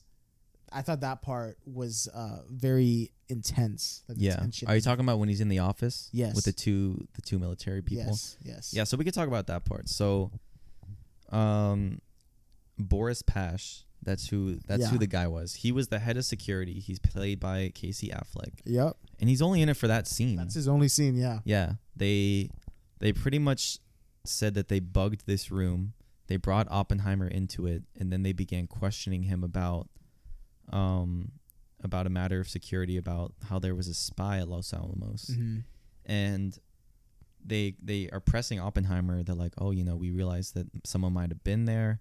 Do you know anything about this? And Oppenheimer, like, off the top of his head, he's trying to just bullshit them because he doesn't want to give up his friend. Yeah. Because this is Kitty's ex-husband, but at the same time, like, him and Kitty were going through relationship problems. So he had, you know, their children be watched by him. So he kind of owes him something. Yeah. And Oppenheimer, he just bullshits. He's like, oh, like, I don't know the name of him. And he even goes as far to say as, like, I think there were even multiple security breaches at Los Alamos. Mm-hmm. And he was just trying to give them, like, he's trying to throw the trail. He was trying to, like, give them a satisfying answer. And he even says, like, I'm sorry if I seem like I'm not trying to cooperate. I just don't want to, like, you know, give up these people that I've been paid to protect and stuff. Yeah. And so I think the movie does a great job of showing why Oppenheimer is sympathizing with them. Not because they're communists, but because they're just people. You know, Yeah, if they find out these people were communists, they would kill them. You know, like, they probably question the shit out of them. Question the shit out of them, torture them, and kill them. And he never didn't know. want to put those people under that because they were under his protection. Yeah. But yeah, that scene is very unsettling. Casey Affleck is really good. It doesn't even show his face when he is sat down first, Mhm. and they're like, oh, let's talk about this. They don't show his face until they flash back, and it shows him, like, turn to Oppenheimer. Yeah. It's so eerie, dude, because you can tell that it just seems like that guy could snap at any time, bro. Like, it does actually. Yeah. It is scary. It's really that scene to me stood out as, like, one of, like, the like besides, like, a lot of the other scenes that have a ton of, like, intense performances and, like, combined with the score, and the dialogue, and, like, I don't know, that one was one of the ones that stood out to me as being particularly tense. Yeah, I agree. That was a very good scene. I agree. So moving through the timeline, now we have. So from 42 to 45, pretty much for 2 to 3 years, Oppenheimer, he took everyone to the New Mexico desert because his brother, he has a ranch there. And they built this entire town. They built entire bunkers and structures to work on the Manhattan Project, which they were pretty much in the desert for, like I said, 2.5 to 3 years, like, just working on this thing, which is crazy. And a lot of the stuff for this movie, it was shot on location. So they actually went out to the desert. I'm sure Nolan, like, they built the town for real to scale.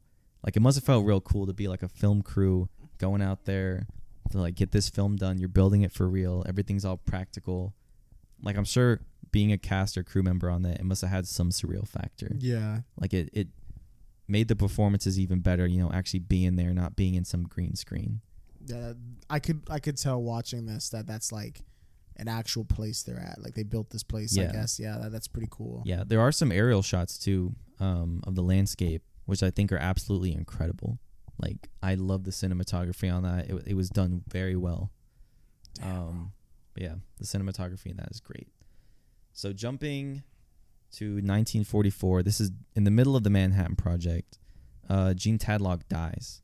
So do you want to talk about this? Because this, for a very brief second, when we see Jean Tadlock, she drowns herself in a bathtub. Mm-hmm. We also see a hand on her neck. Yeah, it's very brief. It's like a 2 second. there's one shot. Yeah. And you could almost miss it because it's wearing a little black leather glove. Yeah. And her hair is like darker. Yeah. So you could miss it. What do you think of that? I mean, I think it's Nolan purposely playing at the possibility, because that was a color part. Yes. So it's a part that could be, up to, so it's subjective. Yeah. It's a part where you can be like, maybe she did kill herself, or, maybe they did, be like, okay, like this girl could potentially know something. Yeah. So like, let's just not take any chances. Yeah, I think I agree. It was him kind of poking at the potential that maybe the U.S. government had something to do with Jean Tadlock's death And that was already a conspiracy, like way prior to Yeah. this. People had talked about this before. to pretty much sever Oppenheimer's communist sympathies. They had to kill his, I guess, his love or something. Yeah, was his You ex know, whether she killed herself because she was heartbroken or whether Sad she drowned herself. I mean, yeah, I do think they could have done it in a better way. Like, who drowns themselves? That seems killed very himself. hard to do. I mean, it's almost impossible, because your human nature is to breathe, Yeah. and you're aware that you can just lift your head and do it. Yeah. So your when body you're- will almost Yeah, exactly. make you do it. Yeah, so in that moment, that would be extremely hard, unless she was like extremely drunk and like, on shit, like drugs, whatever. I could see it being extremely hard to kill yourself in that way. So, I mean, I'm not sure what happened in real life. Yeah. I 100% wouldn't put it past the U.S. government doing that. I understand why it's a conspiracy. So, I mean, I think it's really a neat little detail Yeah, it's cool. that Nolan put a little blink and you miss it thing in to just like, just kind of put it out Maybe there. this happened. And it doesn't even like that. That's not even like a plot thread. Like that they don't even discuss the potential that was a thing in the movie. They just know it's one visual thing. Yeah. Yeah, they just know she died. Yeah. So Yeah. I really liked that. Yeah. I thought that was cool too. I feel like if I read the book as well, maybe it would have more implications. And be Did like- you notice it when you watched it? The first time, yeah, I was like, damn. I was like, did somebody hold her down? I saw it too. Apparently, some people didn't. Damn. Because I remember I thought it was I noticed it, and then like just like 2 days ago, I saw IGN or somebody post New rock stars? No. there was new rock stars. They had like a red circle and an arrow Yeah. pointing at it. Did she do it? Did she? Does do he it? know? Does she know? But no, yeah, they people were talking about it, and I was just like, oh, I didn't realize this was like a thing people missed. Like I understand you can miss it, but I thought people would like seen it. Yeah. But no, yeah, I think it's a great detail. I think it's it just adds some more character and more makes the world feel more alive. I agree. So moving on, this is probably one of the best parts of the movie, the Trinity test. Okay, This yes. happens actually close to when the movie came out, July 16th, 1945. Oh, bro, that's intentional. That's crazy. 100% That is very intentional. cool. So this is a whole sequence of the movie. I want to say it's maybe half an hour. They finally It does finish. take a while, They yeah. finally finish the bomb, and it's really cool. Also, while they're in their office, they have a big fish bowl, and they throw little marbles to represent how much like hydrogen is in the bomb. It's pretty much meant to represent like the progress of it. How much uranium, Nick? Yeah, Got to think. they used hydrogen though. Did they? Originally, they were going to use hydrogen, but then remember one of the scientists, Dr. Teller, he was saying like, why don't we use hydrogen? Mm-hmm. And I thought it was uranium because he talks about he says this is how much uranium ore like they've mined so far, and he like tossed it in. yeah, well, I So- mean, you might be right. I'm probably misremembering, but I remember the hydrogen bomb was. They do talk about it. Yeah, they talk about how they can use hydrogen in a bomb. And they do have a hydrogen bomb now. And one big part of the aftermath of this is them talking about there's a whole scene where they're discussing like wanting to begin development on the hydrogen bomb. Yeah. And Oppenheimer's against it because he's like, bro, like just what we did was crazy. Like, the hydrogen bomb's a step up. Like it's crazy, even crazier. Yeah, like, you're right. To this day, there's a what's it called? It's called like a star, a TARS. A TARS? TARS bomb. It's something What? weird. But if you look at like a scale, I don't think they've ever tested it. I think it's all like they just know that it would work based on like calculations. Like, yeah, they don't want to test it. where would you even test that at? At this point, there's like nowhere you the could ocean, test bro? it at. That would just fucking fuck up our Yeah. ecosystem. Yeah, but Yeah, dude, imagine. Oh, jeez. if you look at it, there's like a scale, and it's like a bar graph, and it shows like the size and scale of like the atomic bomb that was used for the Trinity Project, and then they have the hydrogen bomb, which looks off of I would guess like 5 times bigger. Yeah. And then this one, it just makes them both look extremely tiny, like in scale. So I don't even want to see like that. That one's just absolutely insane. That's crazy.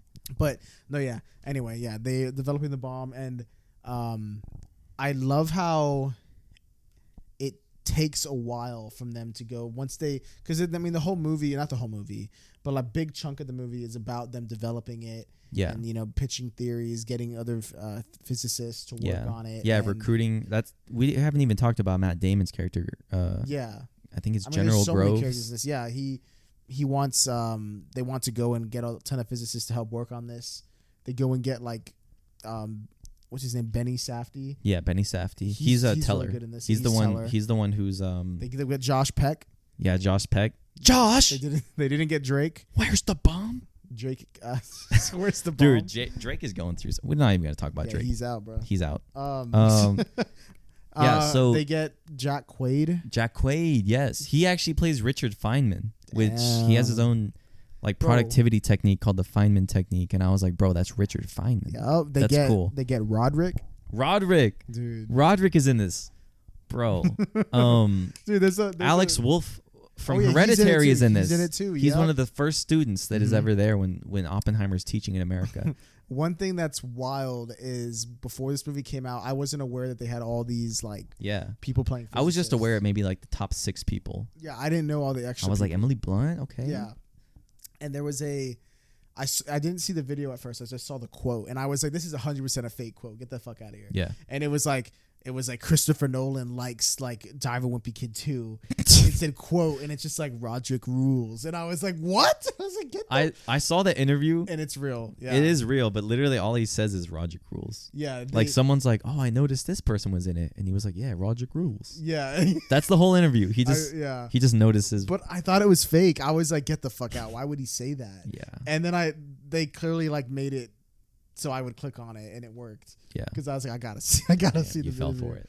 I mean, I thought it was fake, but I mean, it was real. He's in the movie. He's in it. He has a part where he's like, I'd like to introduce or interject. He jumps in. Yeah, he's like, I would like to interject that theory with. Yeah, something like that. He's like, I want to try that one out. Yeah, it is a really cool part when all the physicists are like in a room. Yeah, I do. And they're trying to theorize how they would cause a bomb to go off, and they say that they're gonna use a smaller explosion to like trigger the rest of the bomb. Mm-hmm. Because it's a little orb that they put into it. Yeah. And then surrounding it is all of, I guess, what did you say? The uranium? Uranium. Yeah, it's all like uranium like cells. Damn. It's crazy. It is crazy. It's cool because if you really sit there and like watch it, like maybe not for the first time, but the second time, you really do learn a lot about like physics and theory.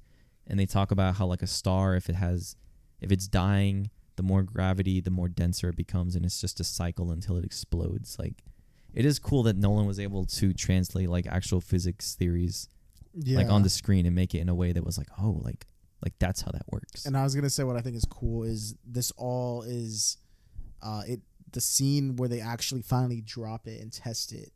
It like you said, it's like a 30-minute like build up of that scene where they're testing it and they're talking about like, okay, how far do we have to be back? Like, let's like guess like how long. There's a part when they first blow up like a section of the bomb to see how it would react, and it literally they're standing behind a big wooden fence, and it like shakes the fence, and they're like, oh shit, like we should be farther.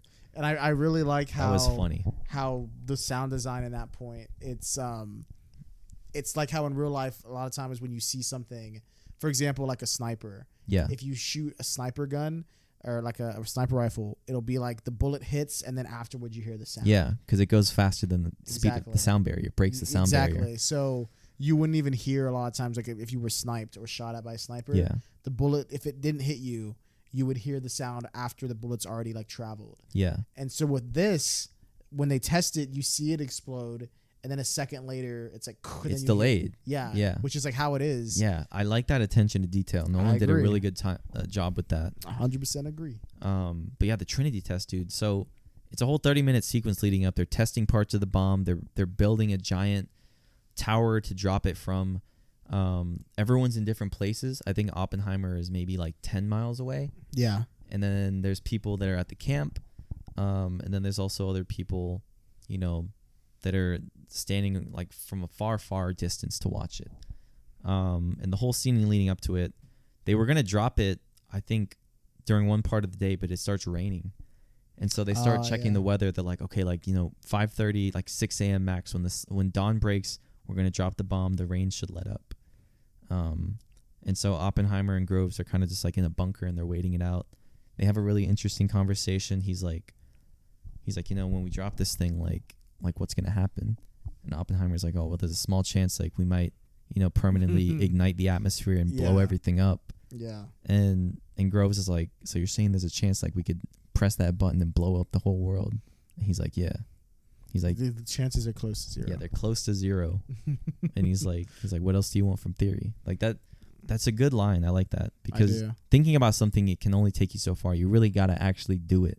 Yeah, and before then we have a scene where he goes to Einstein because one of his physicists. Yeah, Teller. He was the one Teller. that brought up the hydrogen bomb idea. Yeah, and he writes some calculations that would start a chain reaction. Yeah, exactly, and that's why he goes to Einstein at one point and shows him. And Einstein's like, "Who wrote these?"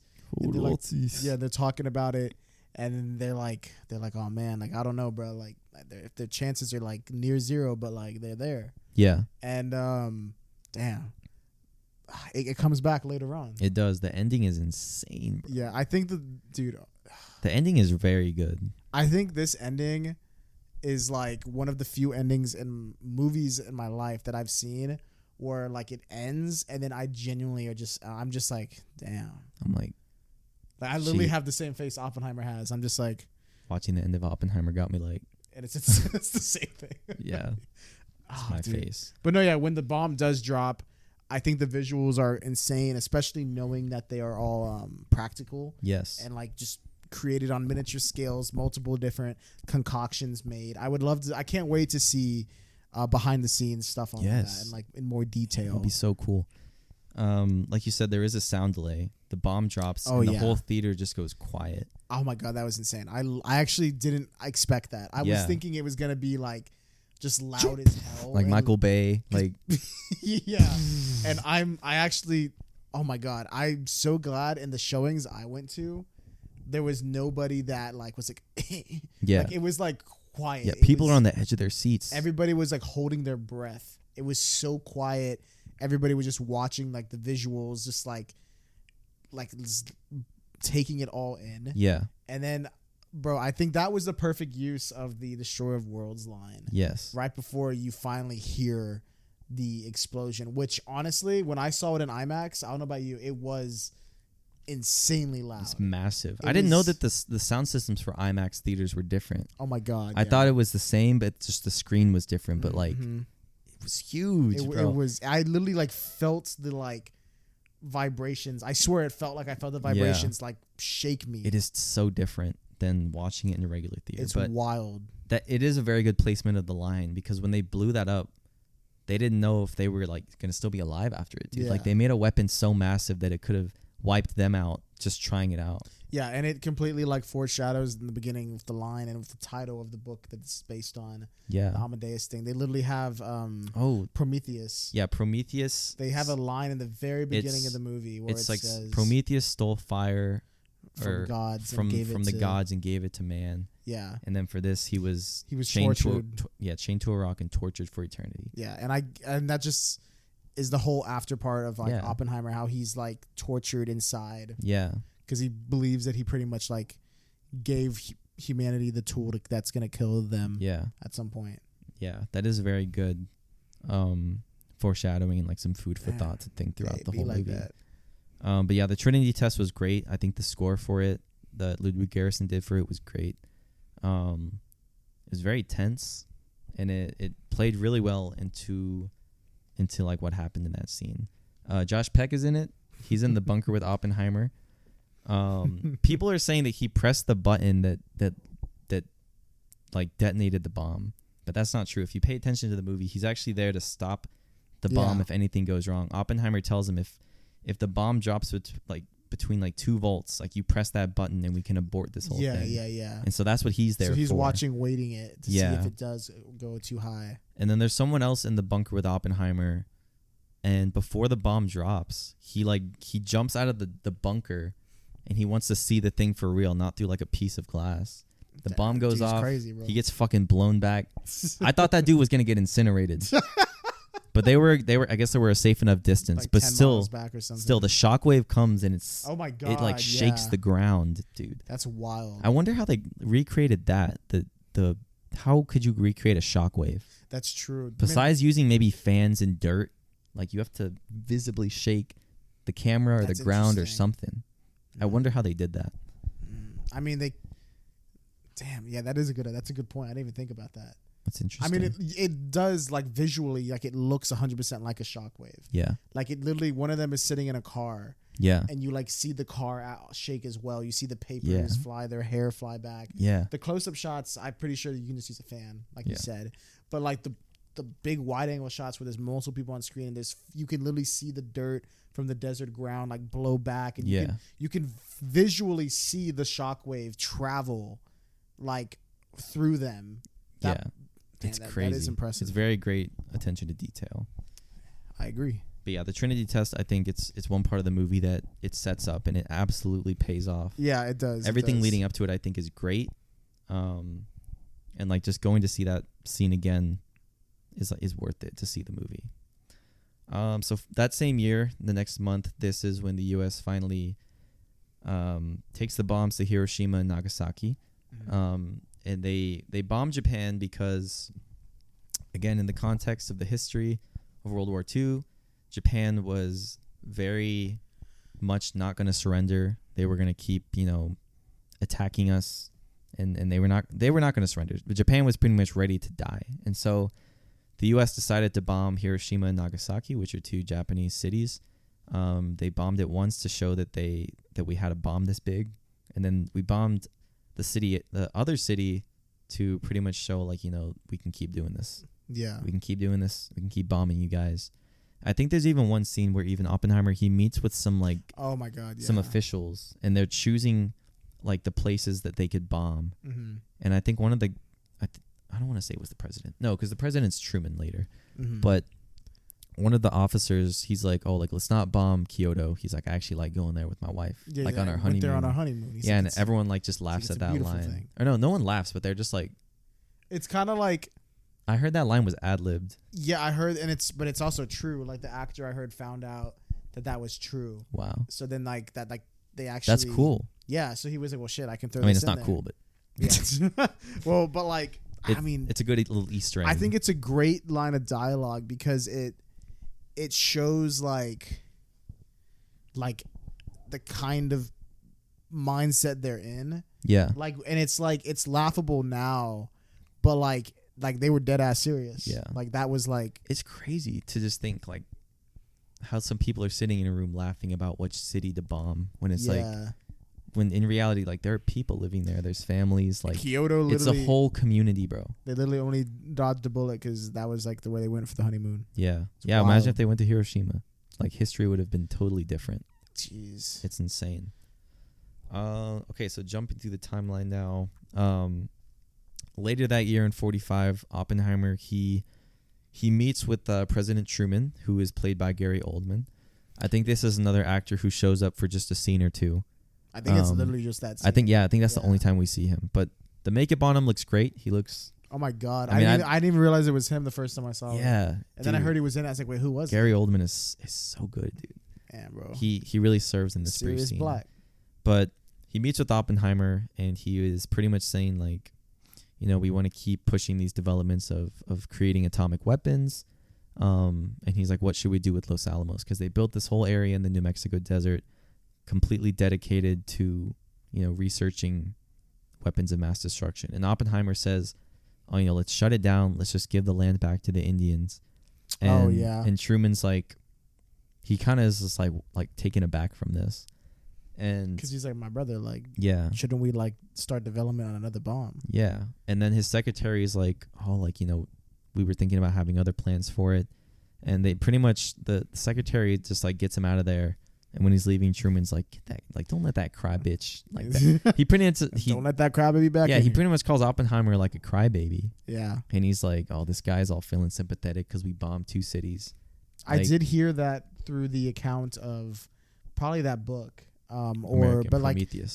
the secretary that was in there, I think from his personal account as well, he said being there, Oppenheimer did say, I feel like I have blood on my hands. Like he actually he said does that. say that. He says, I feel like I have blood on my hands. Yeah, he said that in the movie, but apparently he also like that's a real like line That's crazy. that he said. And then Truman was just like, my brother.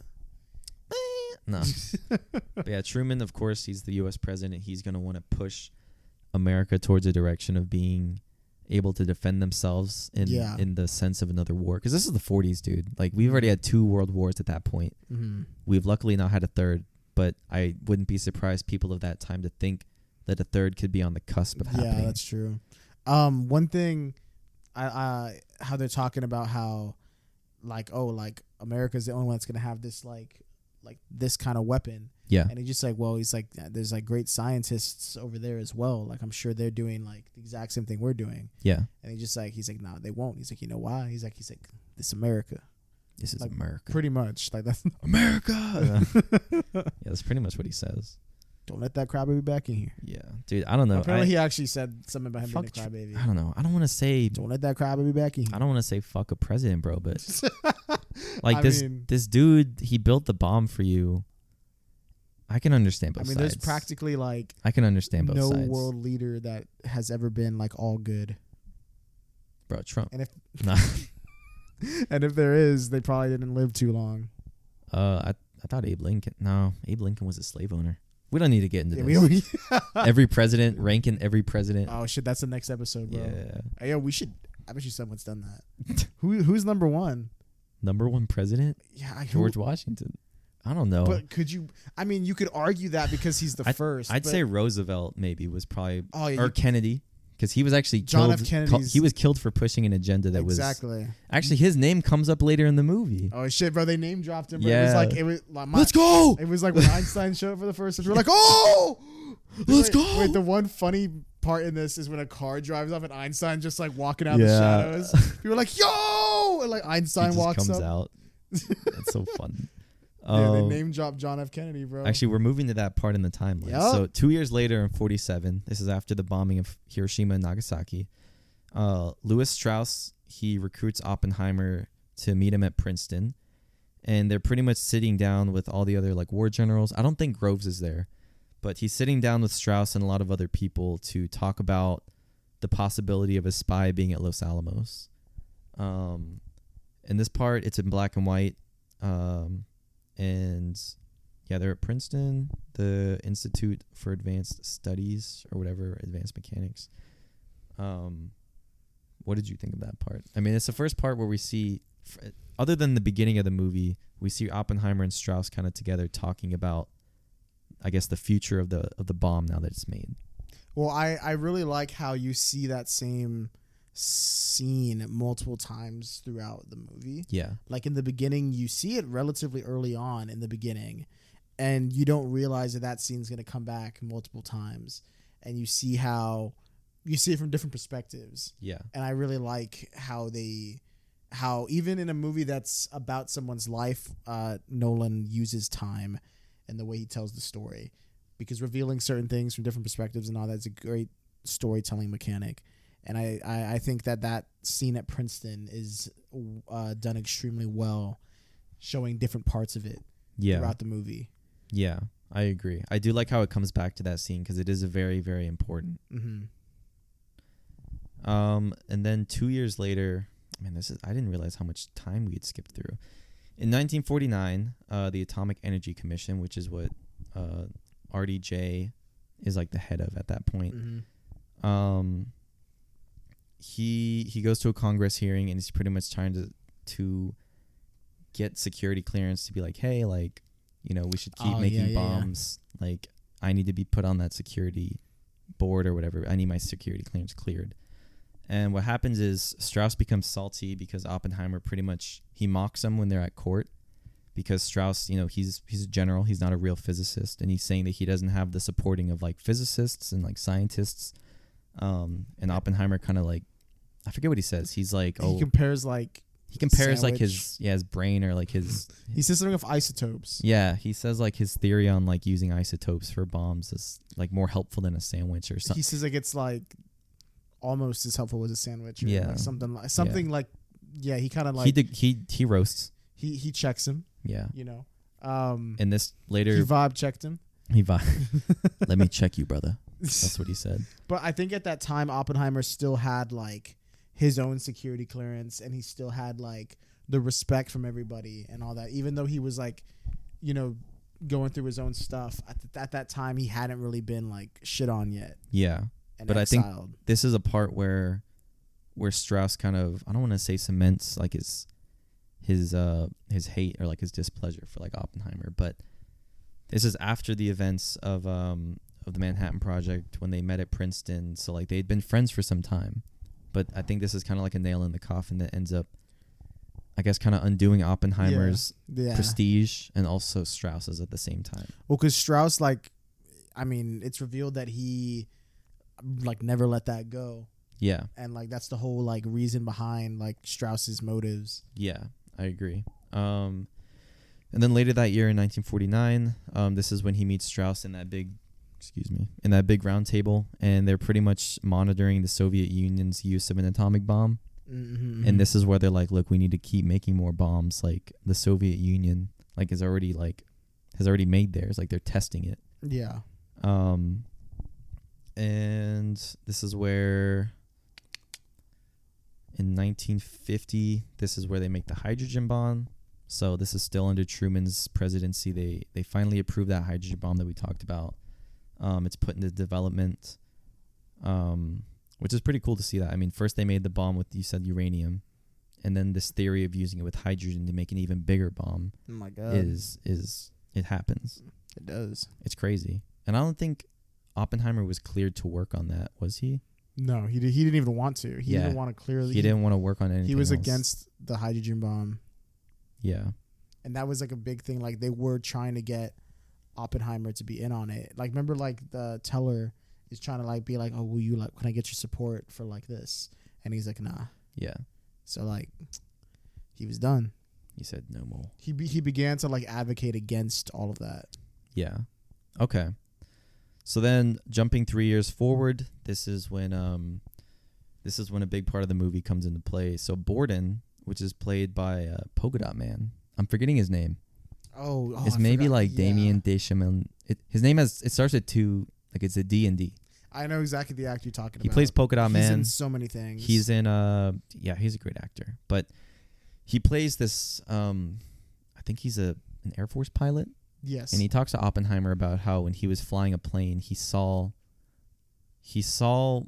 like missiles exploding like in the air.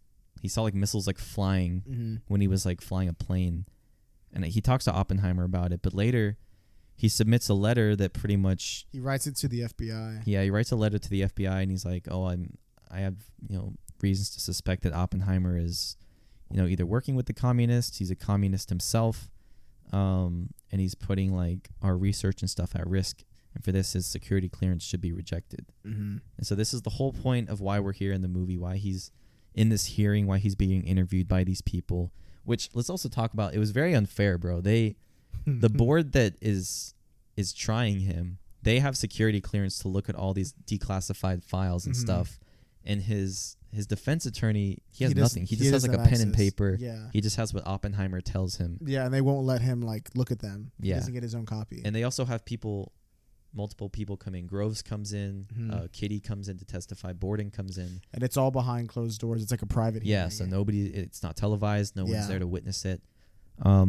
One of his friends who studied with him at Berkeley, Lawrence, the guy with the glasses, and it's Mhm. like theory will only take you so far. Yeah. He was supposed to show up to testify. I don't know if it was against Oppenheimer or just to testify for himself to save his skin. Mhm. But he shows up, and before Oppenheimer can see him, his friend kind of like shoos him away, and so he doesn't show up.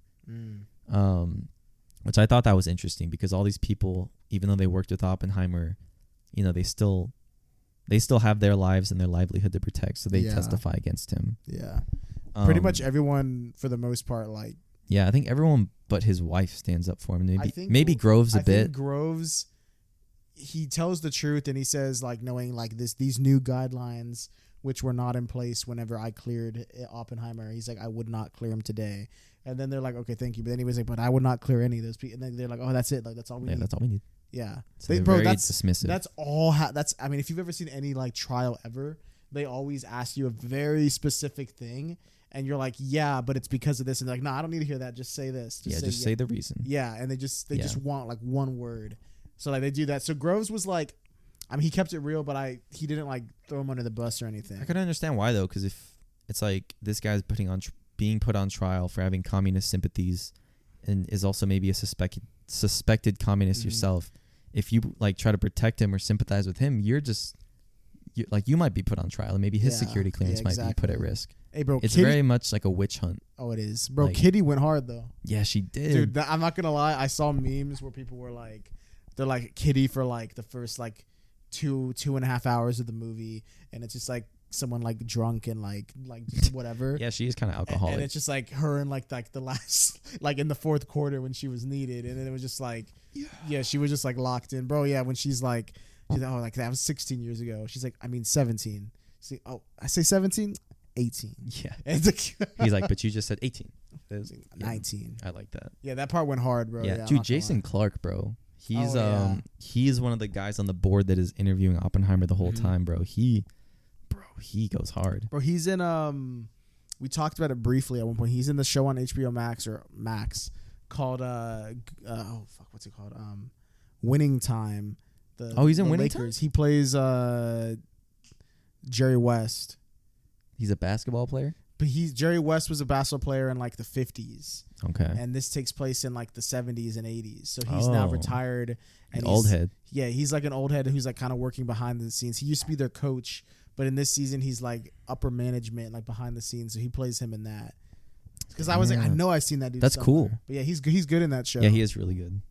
But he's really good in the movie too. I yeah. actually really like the scene where he's like grilling Oppenheimer, and then you begin to see like the distorted reality behind Yeah, him. the walls start like The walls, morphing. and then you see like the light from like the bomb like just flashing through, and like everything's bright. That's the only time in the movie where the score is building up a ton to that point where the Yeah. score like builds up and it's crazy and loud and all that. That's the only point where I found any difficulty understanding what was being said. Yeah. But I think that's the entire point, because he's getting grilled and like, you know, like you're supposed to be, it's from his perspective, Oppenheimer's perspective. So he's like getting grilled and he's got all this stuff in his head he's thinking about. Like, it's just, I mean, when you got the pressure on you, Yeah. I mean, it's a great way to visually He's show getting everything. That's how it be when you're getting roasted. Yeah, when you're by the getting whole squad, roasted, bro. You're just just sitting there like, there's just like lights like blinding you. just taking it. Bro, just sitting there taking it. Jesus. So yeah, after that letter gets submitted, pretty much Oppenheimer's entire, like, I guess integrity is kind of put at risk, because they're like, Yeah. oh, you've been sympathizing with communists. You know, we have a letter written by someone.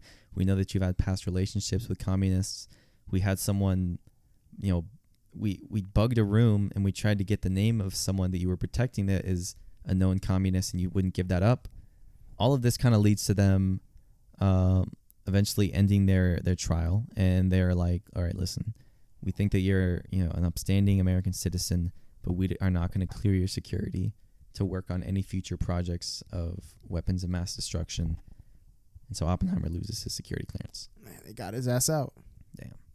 And that happens in that happens in 53, and then we jump. I'm sorry, 54, and so we jump 5 years later, and this is when Strauss is at his Senate hearing, and his security clearance is being put at risk. And this is all in black and white. This mainly takes place from the perspective of Robert Downey Jr. And he's in court, and they're pretty much questioning him about his relationship to Oppenheimer, you know, when he knew him and when he worked on him during the Manhattan Project and everything leading up to that. But yeah, that part. I mean, what's this dude's name, bro? Rami Malek. Rami Malek, yeah. Malik. Rami Bro, Malek. who does he play? What's the character's name? His name is Dr. Hill. Bro, what's crazy is Dr. Hill was like in it like 2 or 3 times beforehand. Yeah. And Oppenheimer Loki kind of like treated him like shit. Yeah, he had a clipboard. He was trying to make him sign like, get the shit out to my face. it was something about communism. They were like, hey, like, can you support this? Get the Sign shit this out. petition for communism, and he smacks it out of his hand. Bro, but Hill came in clutch, bro. Yeah, oh my dude. God. When RDJ brought Hill, he thought he was going to testify in his favor, but he pretty much says, like, you know, I think that Oppenheimer's like security clearance was like, the whole thing was started because of a letter that Strauss orchestrated. It's because of like the personal vindictiveness he had against him. Like he always felt inferior, and he pretty much clutches up. And I mean, he speaks facts the while whole it's time. too late to save Oppenheimer's security clearance, he does like save his name, and he says, listen, like, this whole thing didn't even start because he's like a known communist or suspected communist. It started because this guy, you know, intentionally set someone. He pretty much set him up. Yeah, he pretty much set him up to get his security clearance taken down. And Strauss is saying, you know, like, he made the bomb. He wanted to take all like the weight of like what that would mean. He wanted the ramifications. Strauss thinks that Oppenheimer wanted to be like a martyr. He wanted to be someone that what is it, like Heavy the Head that wears the crown. Like he wanted to be the one that made the bomb, and he wanted to suffer for it, and he wanted. You find out clout. you find out that Strauss like is the one that got Borden to do all the stuff. Yeah, Like he was like, he was in the room. Yeah, he helped, like, you know, he was the guy pulling the strings. Yeah, Hey, bro, all because he was a little salty. got a little salty, bro. Oh, and I absolutely love, because we're getting this is actually a point where they go back and he's pissed, and they're waiting for the Senate to get their votes in. And I love how there's 2 parts here. This is the part where Alden Aaron Wright is in this. Yeah, Han Solo. Yeah, he's in this, and he's good. I kept seeing him, and I was like, I've seen him, bro. And I was like, oh yeah, that's who he is. Han Solo.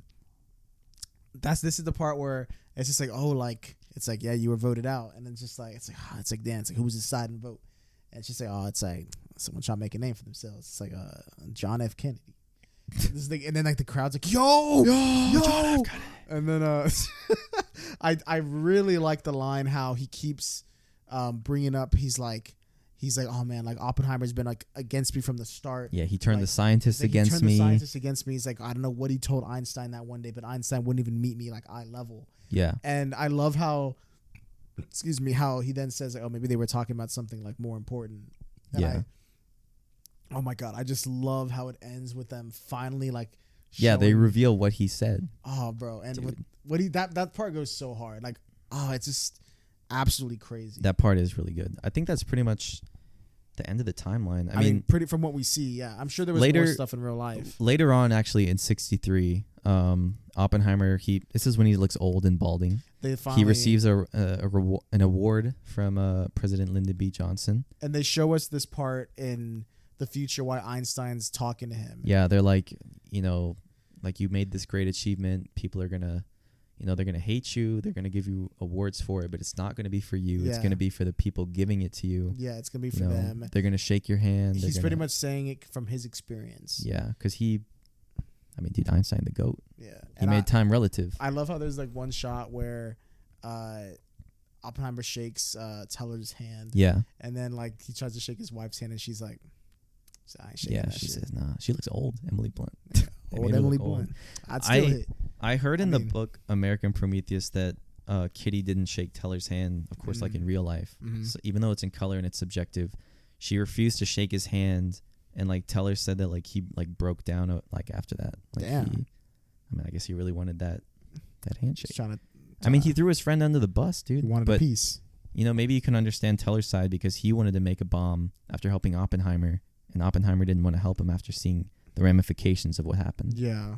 I mean, but bro, oh my god, You talk about the ending? dude, The very last scene, this is in color too. mhm. We finally go back This to is part of what Einstein was just saying too. It all leads up to this. Yeah, this is back at Princeton when Oppenheimer goes to Einstein about those calculations. It's one of the first scenes we see, Yeah. like when Strauss first takes him to Princeton and like he Yeah. walks to go talk to Einstein. But he goes to Einstein and he's like, when I came to you with those calculations a long time ago,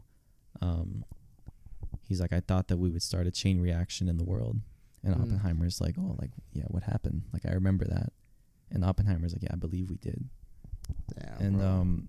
And then that's why Einstein was just like, that's what he was thinking on. He was like, damn. yeah, he was just thinking so hard. That's why he didn't want to, Yeah, like talk to Strauss or anything. He just, I don't know. It's a really like, and I also, it's a really haunting ending. it is because, and it also like, it pretty much, I love how there's a visual where you see the raindrops in the pond Yeah, there's and a it's little like- montage. and it's kind of showing the visual. It's like a way to visualize like bombs dropping in like Yeah, the planet and like on a map or something. or like a ripple effect. Yeah, ripple effect. Yeah, it's just multiple ways to look at it. And I think visually, there's one part where they look at a map and he kind of sees Yeah, like, you can see the water. yeah. And then also the way that this movie starts is with the exact same shot.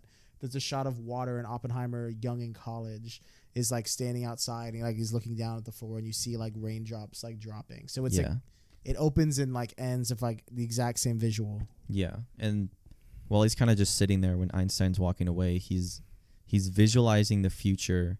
You know, Yeah. he sees multiple bombs being built. They're getting shot into the air. There's a shot of him. This is what Borden told him. He was sitting in a plane seeing missiles fly across like the sky. He said he saw like one, but in this time Oppenheimer's sitting there. Yeah, he's in his seat and And he's looking from like the he plane. sees multiple. Yeah, he sees like- multiple bombs. And he kind of just sits there like thinking about what he did. And then like a very sharp violin chord happens. And he closes his eyes. Finally blinks. Yeah, he finally blinks, bro. No, I've been that, looking out for a long time.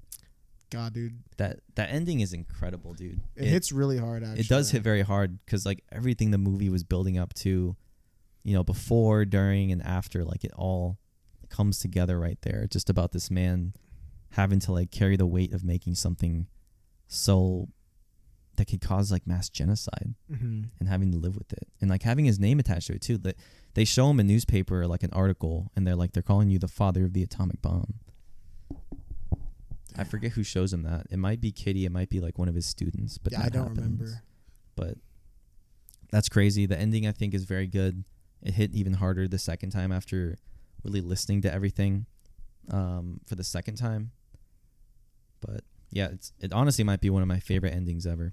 I think it's one of the few endings where I legitimately like it wasn't just like a feeling of like oh damn, that was a good movie. Yeah. It was like, oh damn, that's a good movie, but it's also like, damn, bro, like that shit's like real. Yeah. Like that's actually like real. Like, Yes. It's crazy. Damn. It is like for people that are very like empathetic, Yeah. like it honestly might be like a tough watch. Yeah. I'm not gonna lie. Yeah. So they didn't show the bombings. Yes, But yes. there is a scene in this, which also I think this is really good. We haven't even Oppenheimer's talked about this. yeah, he's sitting and he's getting questioned, and we hear, very much throughout the trailers, we hear this like these feet stomping. When I first heard it, I thought it was a train, like, Mm-hmm. but it's people's feet stomping, and it cuts to Oppenheimer giving a speech at Los Alamos, with all the crew and the workers and the scientists. He's talking about how everyone's gonna, remember this day. We finally built the bomb. We finally did it. But like halfway through his speech, he can't even hear himself. Yeah. And he's kind of just looking around the crowd. We see those flashes of white light. We even see someone in the crowd, her face kind of starts like melting. Mm-hmm. And Oppenheimer, he kind of snaps out of it. He gives a speech. He walks off. And then he even steps in like the mummified ash or like the body of someone that looks like they got bombed. It just became like hollow charcoal. Yeah, just like they literally became ash. Mm-hmm. One part that this is the part that I really like on like the sound mixing in this scene, because The footsteps are crazy, like the stomping. Yeah. But one part is, it starts off like you're hearing like the crowd cheering, and then there's one part where like they're cheering for something he said, and then at the very end there's just like a part where it sounds like someone screaming. Yeah. Like it cuts off like just like a second later than the rest of the cheering does. So then you realize like you're kind of hearing like what he imagined is probably like the screams of the people like in like Hiroshima and Nagasaki. Yeah, because this happens after the bombing. He's like, oh, like I know Japan didn't like that. Like, yeah, it almost seems like he was like literally acting, because he's sitting there giving a speech about how incredible it is they did this and they bombed another city, but his mind is clearly on the other side of the world thinking about like these people are dead. Like all people the lives, got all the instantly people. like vanished, bro. Crazy. It's dude. insane. I think that scene's like actually extremely haunting. That is a good scene. And I will admit, before I saw the movie for the first time, I thought that sound, and even when I was talking to my dad about it, he said he thought the sound was originally like the marching sound of soldiers, like Nazi soldiers, which also could, really play into, they were pretty much in a race to make this bomb before Germany did. And so it's like, we either make this bomb or they're gonna bomb us first. Like, we could be invaded by Germany. That's true, bro. And, even though it was people's feet stomping at him, making the bomb, I still think it's cool to think it could be other things. Yeah, I agree. Like Germans marching or like a train. I don't know. It could be a lot of things. But I do like how it was revealed in the film. Something so like scary is actually just people celebrating that they created a weapon of mass destruction. Yeah. But yeah. I real quick to talk about there's been some people that have had a negative response to not showing the bombing in Japan. Like some people, but I don't really like, why do you gotta, I don't know. I don't need to see that. I don't I don't know. Go ahead. It's like, I'm trying to figure out how to word it, because I saw somebody who's like a movie critic on Twitter, and like others, I mean, everybody's a critic on Twitter at this day, but like somebody was like, oh, like, how are you gonna have a movie about this and these people that like actually suffered, and then like not like have a single Japanese person like shown in the movie? And I'm like, it's called Oppenheimer. I mean, yeah, it's it's called Oppenheimer. It's from Oppenheimer's point of view, and I actually really like how it doesn't show that, because from Oppenheimer's perspective, in that day and age, like it would have been like, that's how it would have been, like you wouldn't see it, you would just hear about it. Yeah, you wouldn't be like, oh, look, Nagasaki photos. Exactly. And for me, I don't know about you, but like in situations where I'm told about something that like is like scary or like bad, and like I can't see it or I can't hear from that side, and it's just me like visualizing it and using my own imagination to fill in the blanks of what I don't know, it always makes it worse. Because like I'm like, oh my god, like you're just imagining the worst happening. Exactly. So I think from his perspective, that's a lot of the reason why like that scene works so much of the stomping. Yeah. Because it's him in his own mind, like thinking about what he just helped do. Yeah. And all that. And it's just, I think that's why, like, I think if it wouldn't have worked as well if you did show that. Yeah. And I just love the perspective so much in this movie. I think so. I think there's even a scene where Oppenheimer is sitting down and they're showing the results of the bombing. And it's not showing the screen, it's showing him reacting to what he's seeing. Yeah, yeah. And they're like, he this, like looks down. Yeah, they're like, this is the city. Like, they're like, people, like anyone that was, outside got instantly killed. Anyone that was, lucky enough to be, in a bunker or in a home, they crawled out thinking they were safe, but they would have died. Yeah. 3 to 4 weeks later from radiation. They talk about that. Yeah. But yeah, I do like how it doesn't show it, because it's in a way being respectful. Why would you want to show a movie about the man who made the bomb and then show a country, or I'm sure the movie is showing in Japan, but that's showing that in Japan, on the movie screen, it's just a very respectful way to still touch on that piece of history, but not making it such like a gore like spectacle. I don't want to say trauma porn, because it's not, but like, no, yeah, I agree. Like making a whole scene based off of like what happened to these people. Like we already know. Yeah, we don't need to see it. Everyone, it's all from Oppenheimer's perspective. So he wouldn't know what's gonna happen. I And I completely agree agree. with your perspective on that. Anyway, I mean, is there anything else we didn't touch on? I feel like we went hard on Yeah, this. dude. this I is- mean, there's really good quotes in this movie. oh my god, there's so many. Theory will only take you so far.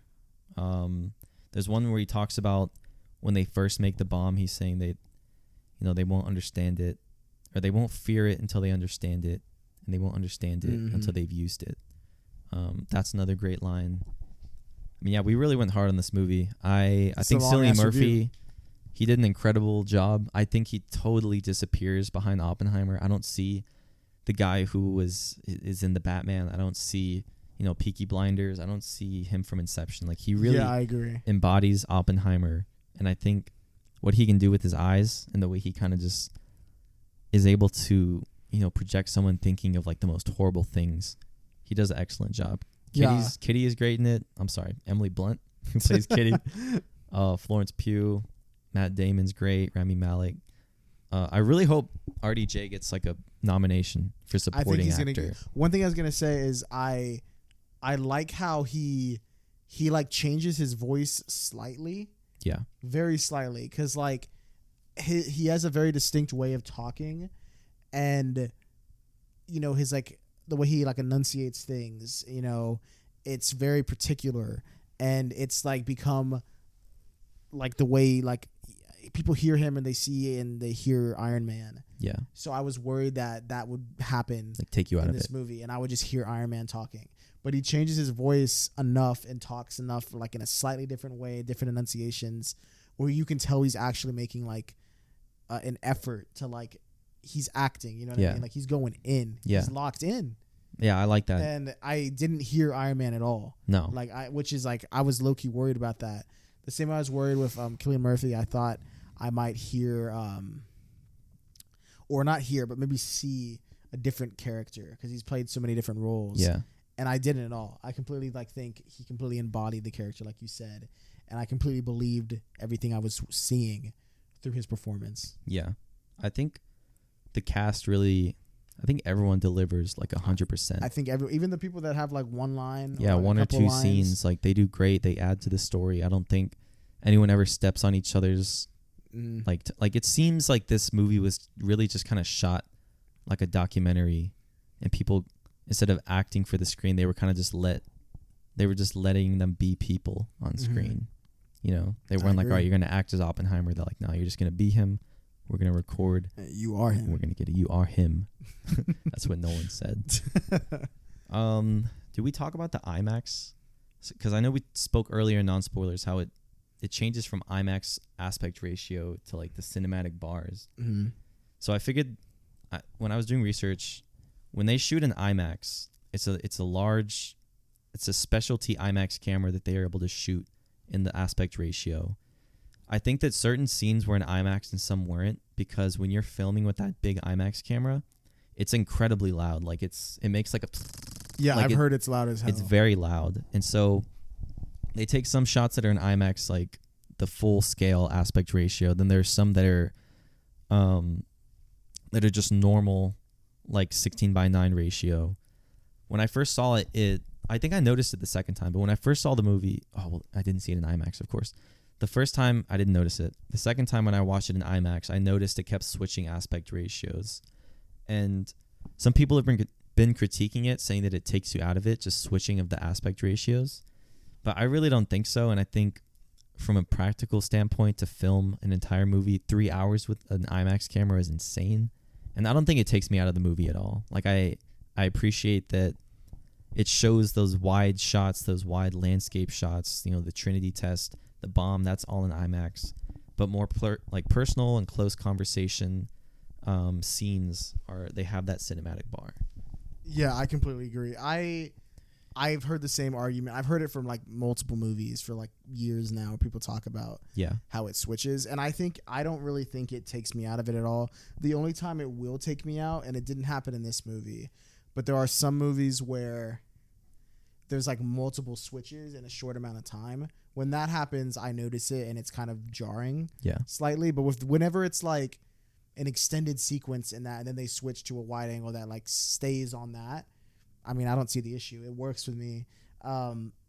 there's some movies, I can't think of any off the top of my head, where they do the aspect ratio switching because of IMAX cameras. I would say maybe Nope, because Nope was filmed with IMAX cameras. Okay. So maybe that movie has a couple of switches like that. I don't remember the movie. I just know I've seen ones where it's usually action sequences, because action sequences are typically like, edited faster. There's a lot more cuts. Yeah.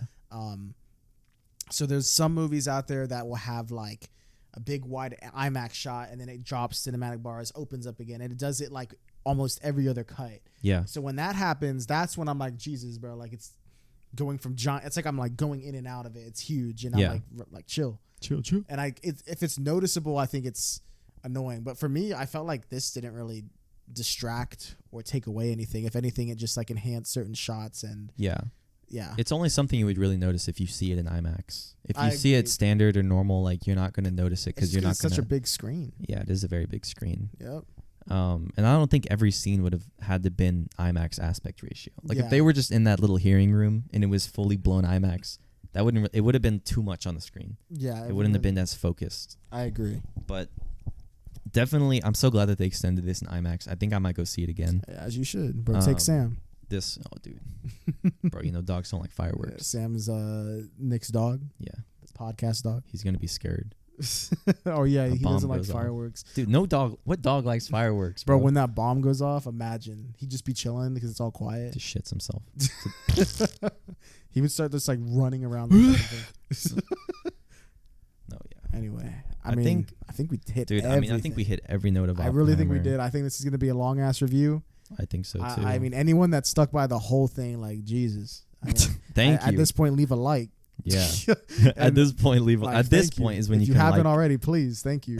And I mean, leave a comment what you thought on the movie. Yeah. Nick, what's your rating on this? I'd give this a 5 out of 5. I think this is easily gonna be my top 2 movies. Not even top 3, bro. Maybe top 3. I don't know what else could come out that could top it. I know that Martin Scorsese's Killers of the Flower Moon is coming out. That is the only movie I think this year that could possibly top it. That's true. But I do love Nolan.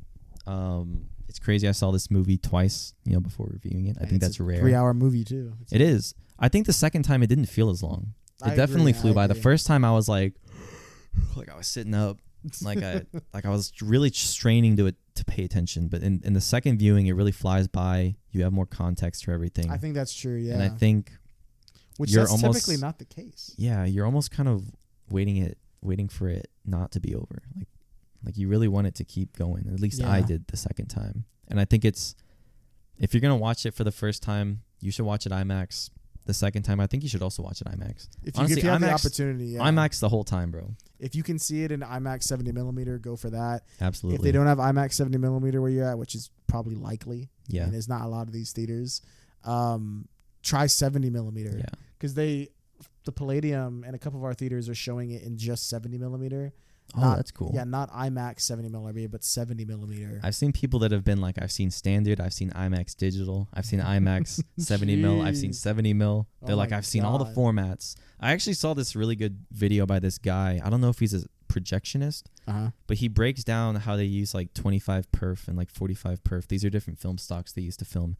He breaks down the whole aspect ratio, and I watched that video, which kind of gave me some insight about it. But I'll link that down below. He Okay. has a really good channel talking about the difference between IMAX 70 mil and why it's so rare. But I mean, yeah, I think that's all we have to say about Oppenheimer. I'm I ready think so to get out too. this suit. Oh yeah, I'm sure. This review, bro. This has to be like an hour and a half, I think it's gonna be close to 2. maybe longer. We haven't bro. done a 2-hour episode in a while. No, I think we started filming at like 3. Dude, it's almost 7, bro. There's no way this is a Like, 3-hour review. No. I don't know. We'll see. We'll see. Thank you We'll guys for listening or watching. I gave this a 5 out of 5 too. Okay. We'll talk about that, I guess, later on. I'm sure this will come back at the end of the year and we do our like top 5 of the year. Oh yeah. Um, That's gonna be very the special. year review. What's coming up next? What we got? Any episodes coming out? I mean, Blue Beetle's coming out. Yeah, Blue Beetle. There's not much hype around that, but I mean, there's No. a strike going on, so like they I know. can't There's promote like it. no hype around any movies now. I feel kind of bad because Blue Beetle like is probably not going to do. It looked very well. good. Well, we'll see. I'm still going to see it, so I'm sure we'll talk about that at Yeah. some point. We got Secret Invasion. Secret Invasion just happened. Yeah, we both finished that, we gotta- so we we're gotta gonna talk about that. I gotta watch Indiana Jones. Indiana Jones. We got Talk to Me. I finally saw that Finally recently. Saw that, yeah. Dude, that came out like the week after Barbenheimer. Oh yeah, and I saw it before. Yeah, you did. You Because saw it very early. I saw it early. I just saw it like this a month ago. I just saw it maybe 2 days ago. Damn. So it's still very fresh in my mind. But yeah, we got That's Talk all to news for me, little bro. What else we got? Talk to Me. There's a lot. You sent me a John list of Wick. stuff. Oh Bro, yeah. you got to finish The Mandalorian. You're right. You got to finish right. Mando. I've seen the first two. I have to see John Wick. And there was a then- trailer for the John Wick Continental TV show. Oh, really? We could talk about that on that whenever we review that. Okay. But anyway, yeah, there's a lot coming up.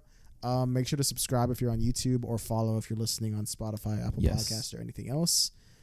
Check us out on Instagram and Twitter. Yeah, hop on the Twitter because I'm gonna start talking mess to like some bad Twitter. Hey, follow tags. us on Threads too. We're on Threads. Oh yeah, there's a which Threads. Is Is the, that still the a thing? copy paste app of Twitter? I don't even know what Twitter is anymore, bro. Who knows? I hate social media. Our letterboxes are gonna be in the description as well. Oh yes, Um, I follow back. I don't know about Josh, Yeah, I'll follow back. That's fine. but by me. I'm trying to hit 100 followers, bro. Damn, yeah, I see people that have 5K followers on Letterboxd. I'm That's like, wild. what the fuck? That's wild. It's fun though when you have like your homepage and you see what people like watching. It's It's fun like to see looking at it. what the cinephiles are up to. Yes. Anyway, yeah, look at all that in the description below. Yeah, we'll see you guys in the next episode. Goodbye.